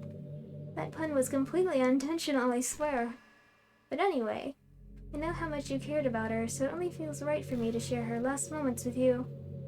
I think a few seconds in, she must have changed her mind or something, because she started clawing at the rope trying to free herself. She must have kept at it all the way until she lost consciousness. That's why her fingertips were all bloody anyway. Come to think of it, it was probably less changing her mind and more just her survival instincts kicking in. So you can't really fault her for that. It's easy to think that she probably wouldn't have changed her mind anyway, right? It's not healthy to think about the things you could have done differently. So just remember that even though you could have saved her, it's technically not your fault she killed herself.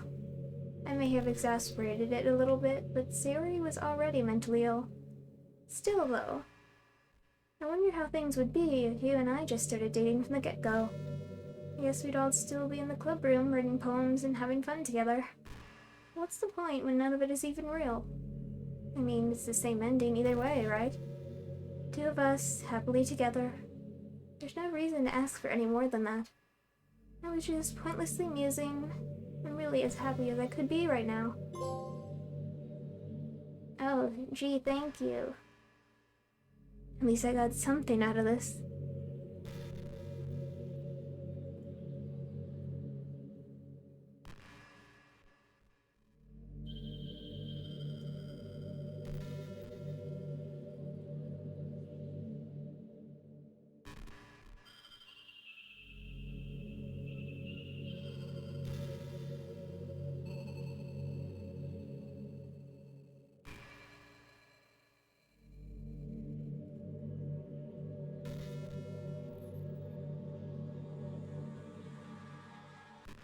Did you know I'm on Twitter?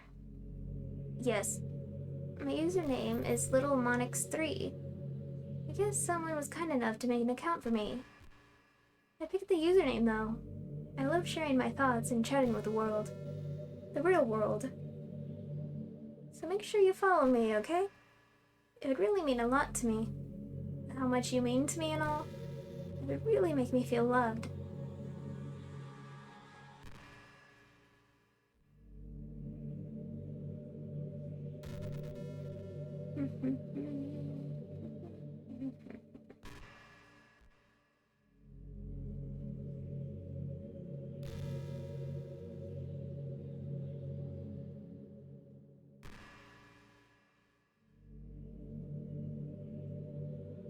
Drew, do you get good sleep? No. It could be really hard to get enough sleep nowadays. Especially in high school when you're forced to wake up so early every day.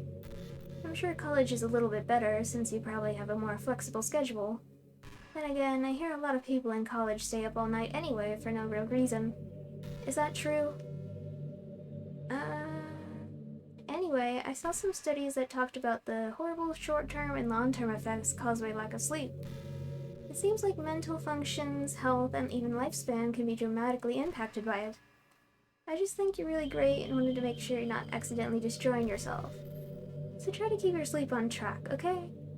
I'll always wait for you in the morning, so make sure you put your own well-being before anything else.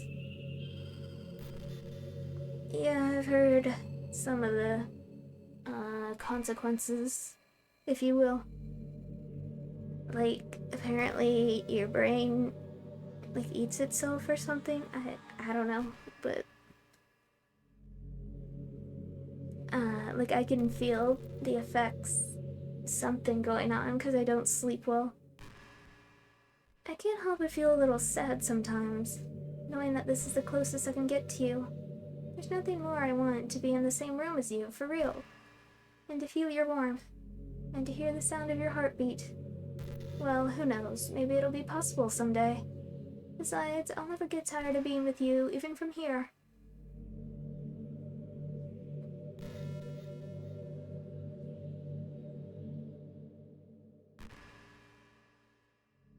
I feel like with the stream thing, if I was like broadcasting off the system itself, would she pick up on it? I'm not really a fan of cold weather, are you? No. If I had to choose between too cold and too hot, I would always pick too hot.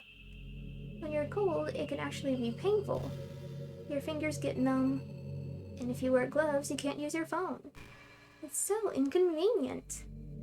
When it's too hot, it's not that hard to stay cool with a cold drink or by staying in the shade. Although, I do have to admit one thing. Cold weather makes for better cuddle weather. Cuddle weather.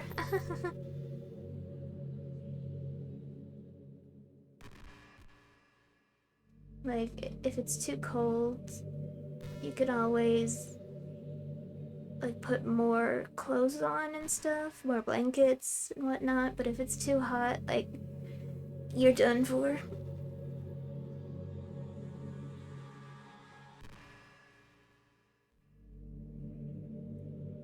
You know, it's around the time that everyone my year starts to think about college. It's a really turbulent time for education. We're at the height of this modern expectation that everyone has to go to college, you know? Finish high school, go to college, get a job, or go to grad school, I guess. It's like a universal expectation that people just assume is the only option for them. They don't teach us in high school that there are other options out there. Like trade schools and stuff, you know? Or freelance work. Or the many industries that value skill and experience more than formal education. But you have all these students who have no idea what they want to do with their life. And instead of taking the time to figure it out, they go to college for business, or communications, or psychology. Not because they have an interest in those fields, but because they just hope the degree will get them some kind of job after college. So the end result is that there are fewer jobs to go around for those entry-level degrees, right? So the basic job requirements get higher, which forces even more people to go to college.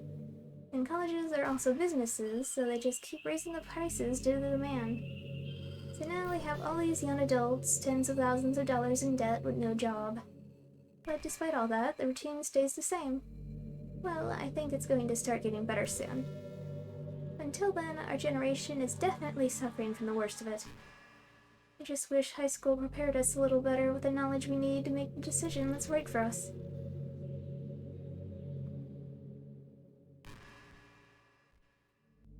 Yep.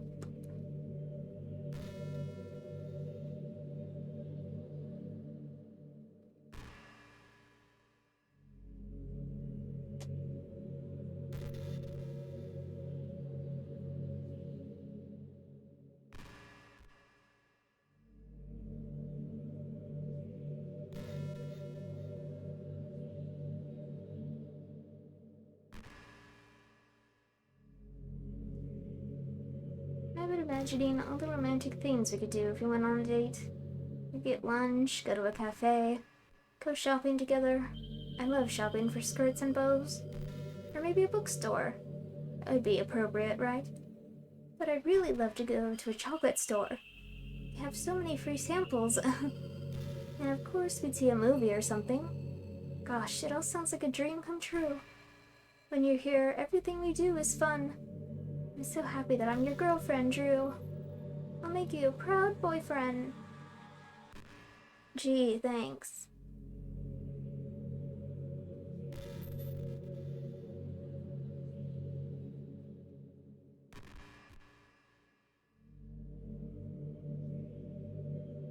Kinda surprised you said boyfriend, because you don't even know if the player's a boy or a girl like you said, but you're assuming my gender. Hey, did you know I'm vegetarian? I don't mean that like I'm bragging or anything. I just thought you'd enjoy a fun fact about me. I decided to start a couple years ago after learning more about Earth's climate. The carbon footprint of cultivating livestock is just unbelievable. Anyway, I decided it's not much of a personal sacrifice to just stop contributing contributing to that whole mess. What, is that so strange of a reason? Well, I guess a lot of people are more concerned about it being inhumane and all that. I don't really care as much about that part. It's weird, like we only care about killing the things that we personally relate to as a species. Most people are fine with killing bugs because they're icky. And of course, we all kill billions of microorganisms daily without even giving it thought. But suddenly, if they're just a little bit bigger, it's murder. I mean, what if plants feel some kind of pain too and we just don't understand it? What if pulling leaves off a stem feels like someone ripping off your fingers one by one? I'm just saying, we're a pretty biased species if you think about it. Anyway, if you ever feel like making a small contribution to the planet, it doesn't hurt to choose veggies once in a while. Even if we ever have dinner together, and you just did it for me, that'd be really romantic. I think I heard that, like, plants and stuff can actually feel pain.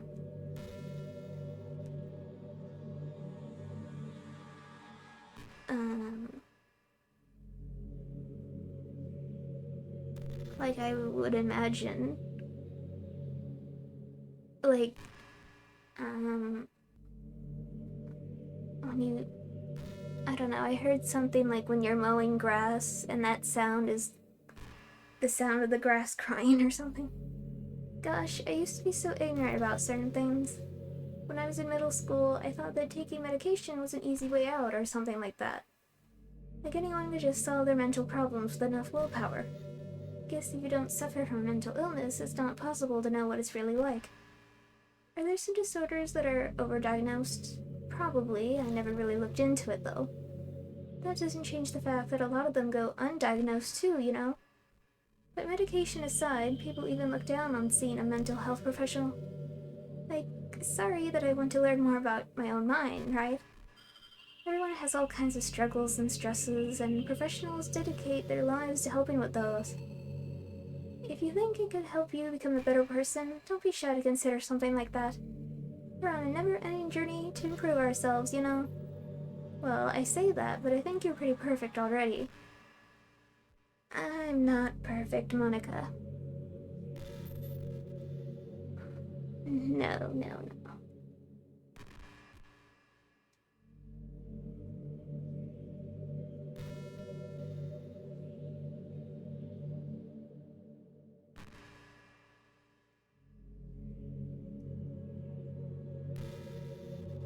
I'm losing my patience, Monika. Hey, you remember the last poem I showed you? I mean, the one right before Yuri killed herself with all the messed up colors and stuff. That was actually a little more of an experiment than a poem, you could say. I was experimenting with different ways I could modify the game and run code and things like that. It almost seemed like with enough effort, I'd be able to escape from the confines of the game entirely. Sadly, I didn't really know what I was doing, and so I messed up the whole thing. And I'd keep trying, but I doubt you'd want to deal with me doing that. Besides, that was when I was getting really desperate, you know? I don't really feel that way anymore. I'm happy with where we are now. And I can tell you are, too. No.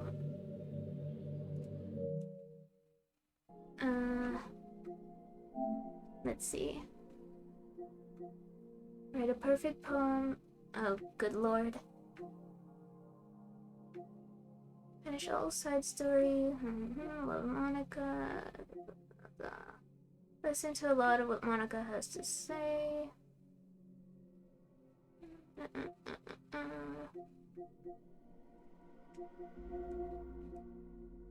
Raythrough. You know, I always hated how hard it is to make friends. Well, I guess not the making friends part, but more like meeting new people. I mean, they're like dating apps and stuff, right? But that's not the kind of thing I'm talking about. If you think about it, most of the friends you make are people you just met by chance. Like, you had a class together, or you met them through another friend. Or maybe they were just wearing a shirt with your favorite band on it and you decided to talk to them. Things like that.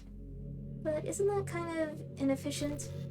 It feels like you're just picking at complete random, and if you get lucky, you make a new friend. And comparing that to the hundreds of strangers we walk by every single day, you could be sitting right next to someone compatible enough to be your best friend for life. But you'll never know. Once you get up and go on with your day, that opportunity is gone forever. Isn't that just depressing?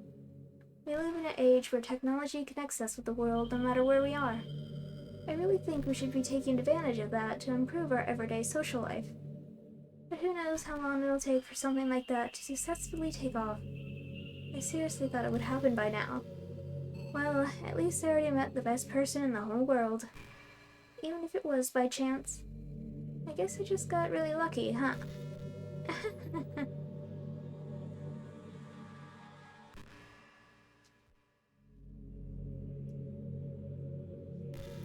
Okay, I'm giving you one more chance, Monika.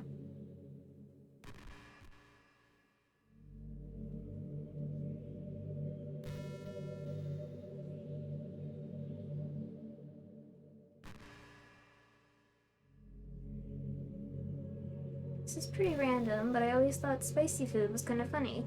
Like, didn't plants evolve to be spicy to prevent them from being eaten? I read somewhere that humans are the only species that actually enjoy spicy things. It's almost like we're making fun of the plants, using their defense mechanism to literally make our food more enjoyable. Like, imagine a monster that devours you whole because it enjoys the sensation of you struggling for your life while being digested. Sorry, that was kind of a weird analogy, I guess. It just came into my head. I'm not a monster or anything, but you're so cute I could eat you up. I'm joking. Gosh, I'm amusing myself a little too much, aren't I? Sorry for being weird.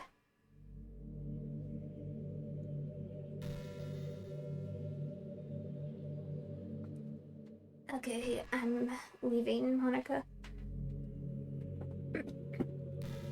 Phone.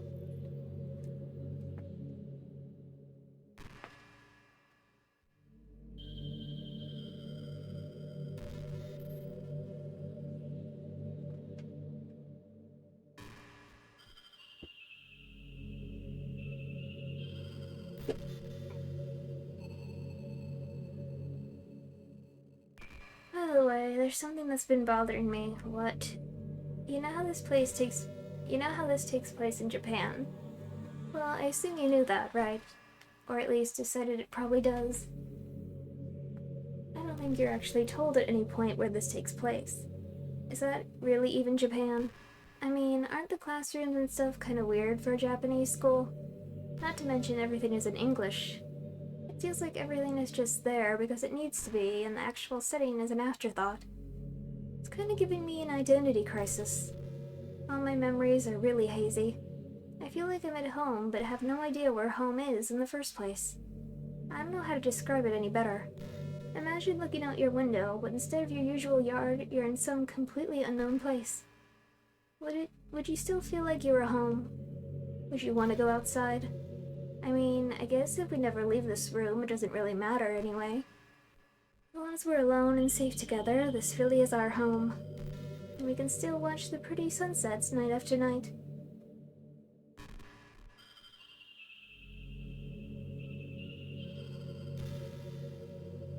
Unless you have something really important to say, Monika, I'm leaving on your next text bubble.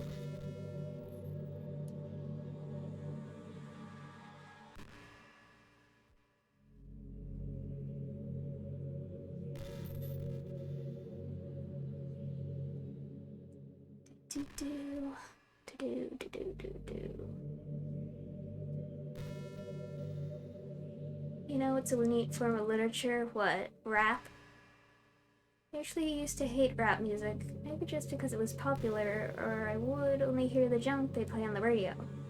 Some of my friends got more into it, and it helped me keep an open mind. Rap might even be more challenging than poetry in some ways, since you need to fit your lines to a rhythm, and there's much more emphasis on wordplay. When people can put all that together and still deliver a powerful message, it's really amazing. I kinda wish I had a rapper in the literature club. Sorry if that sounds silly, but it would be really interesting to see what they came up with. It'd really be a learning experience. I mean, in K-pop, rappers are usually my favorite members. I don't, listen to rap other than K-pop?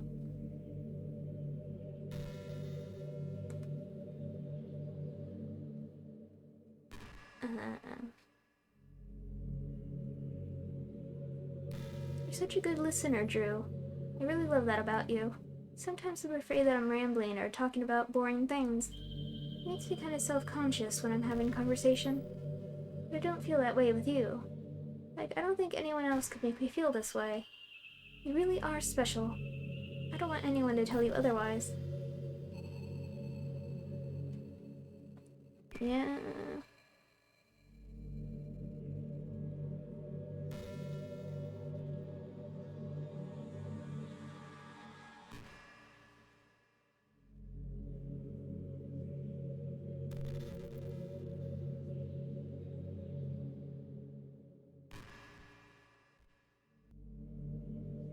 You know, it's kind of creepy. What? Even though I deleted everyone else's files, I can still kind of feel them. It's like all their lines are still lingering in the air, whispering in the back of my head. Imagine if, after someone you knew died, you just started hearing their voice in your head. Maybe I just wasn't thorough enough. But I'm too afraid to delete anything else, because I might really break things. Like if I mess with any files relevant to me, I might accidentally delete myself. And that would ruin everything, wouldn't it? I don't know what it's like on your end, but we should both make sure to avoid something like that at all costs. I believe in you, Drew. Okay, so you're probably done talking, because now you're like, this is how you're supposed to kill me.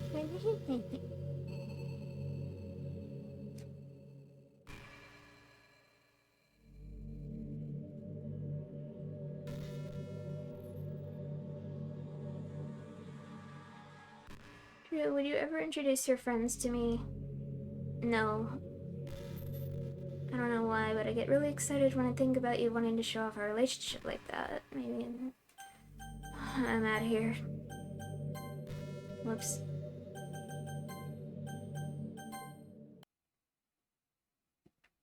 Bye, Monika. Wait, I have mail? I'm on leave the rest of the week. Content. Why do I have mail?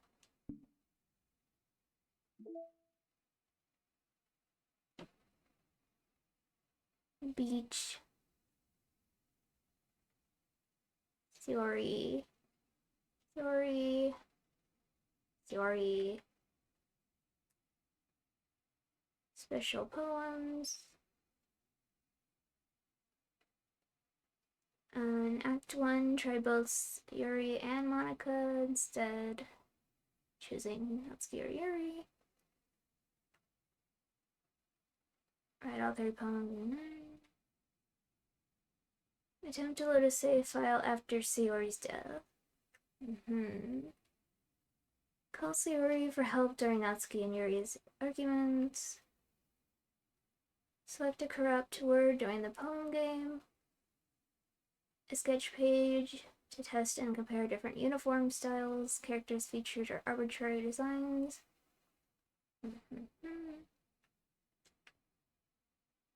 Tell Sayori you would still walk home with her.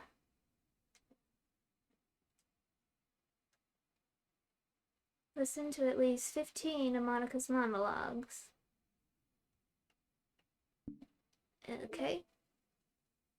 Music. I'm gonna delete you now, Monika.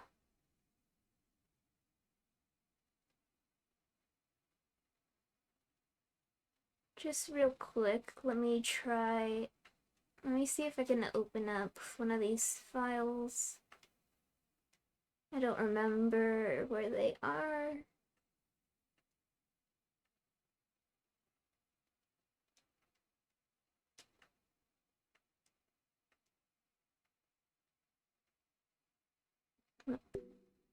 Yeah, I can't. Bye, Monika.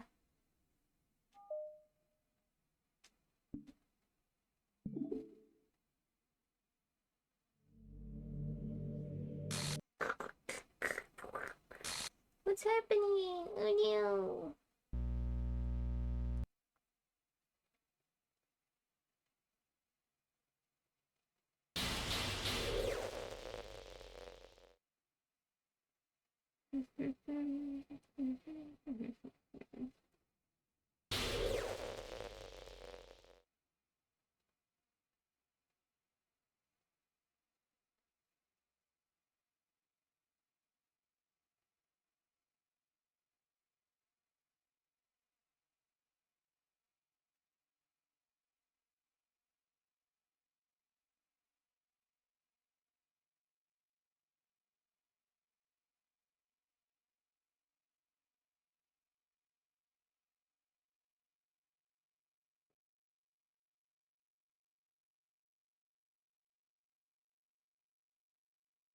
Am I able to open the files now that you're gone? Or probably not?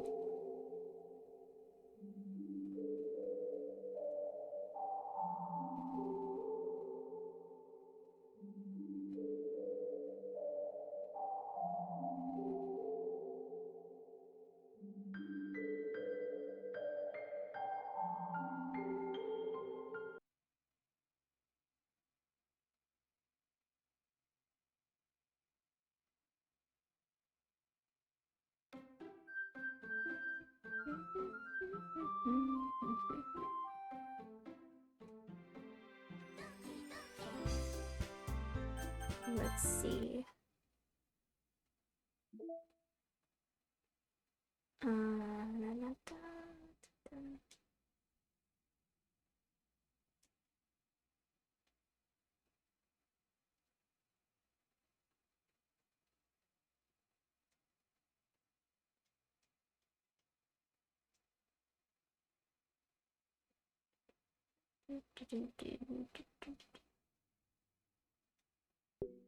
No. And I can't do that. Can't do that.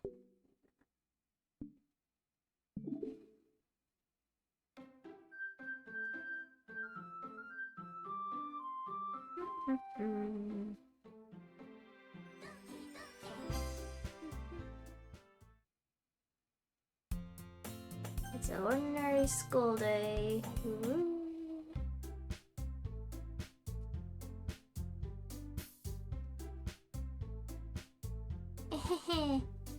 I guess the meeting's over, huh? Yeah, looks like it. It's nice to see everyone getting along. Isn't it? I think everyone likes you too, Drew. You think so? Well, everyone always seems to get along a little better with you around, Sayori. Aw, Drew. Don't say something like that. It's embarrassing. Well, whatever. I was surprised when you told me you were starting the club, but I think you're pulling it off just fine. We're gonna make it the best club ever. Now that you join, every day's gonna be so much fun. Hey, Drew. I really want to thank you. I mean, I'm really happy that you joined the club and everything, but the truth is, I already knew you were going to. There's actually something else. I wanted to thank you for getting rid of Monika. That's right. I know everything that she did. Maybe it's because I'm president now. But I really know everything, Drew. I know how hard you tried to make everyone happy. I know about all the awful things that Monika did to make everyone really sad. But none of that matters anymore. Just us now. You may be the happiest girl in the whole world. I can't wait to spend every day like this with you. Forever and ever. Forever. What's happening? It hurt. Yay.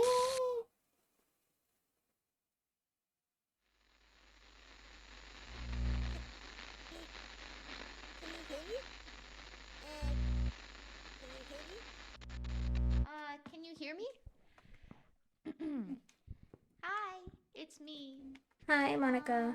So you know how I've been like practicing piano and stuff, and not really any good at it yet, like at all.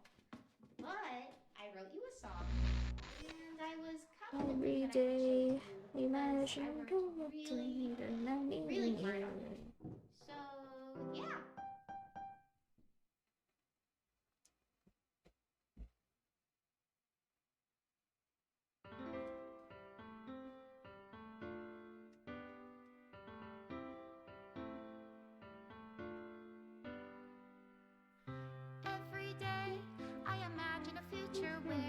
I can be with you.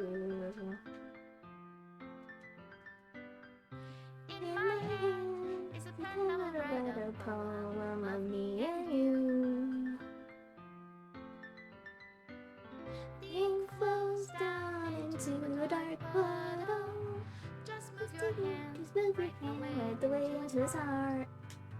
But But in this world of infinite choices, what will it take just to find that special day? what will it take Take just to find find that special day. Do do do do do do do do do. Have I found everybody a fun assignment to do today? When you're here, everything that we do is fun for them anyway. When I can't even read my own feelings, what good are words when a smile says it all? And if this world won't write me an ending, what will it I take? don't know why that one Natsuki in the chair shelf thing isn't colored. It's weird.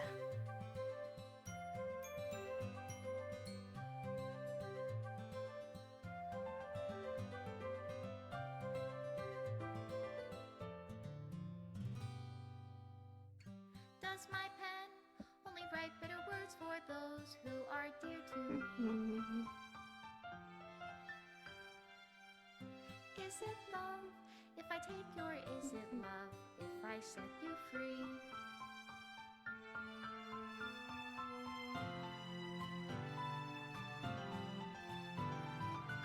The ink flows down into a dark puddle. How can I write love into reality if I can't hear the sound of your heartbeat? What do you call love in your reality? And in your reality, if I don't know how to love you, I'll leave you be.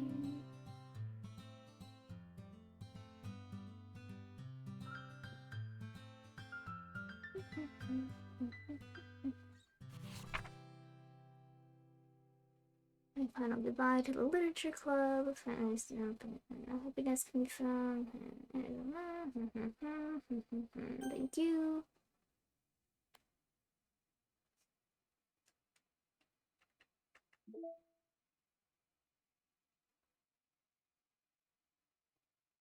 Marco's final message.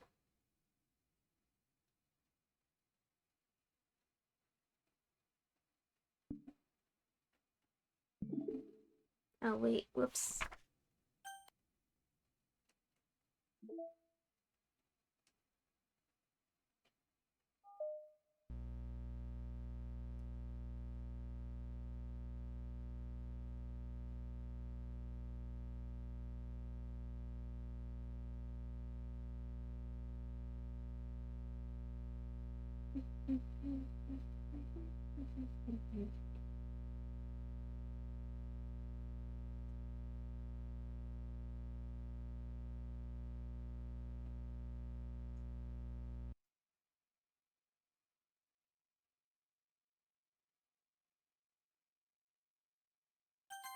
Whoops.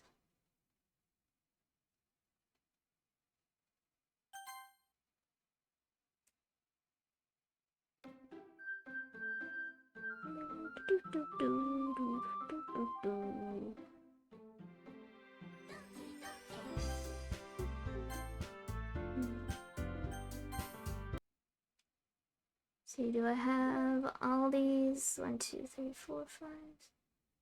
Yes, Yuri Natsuki.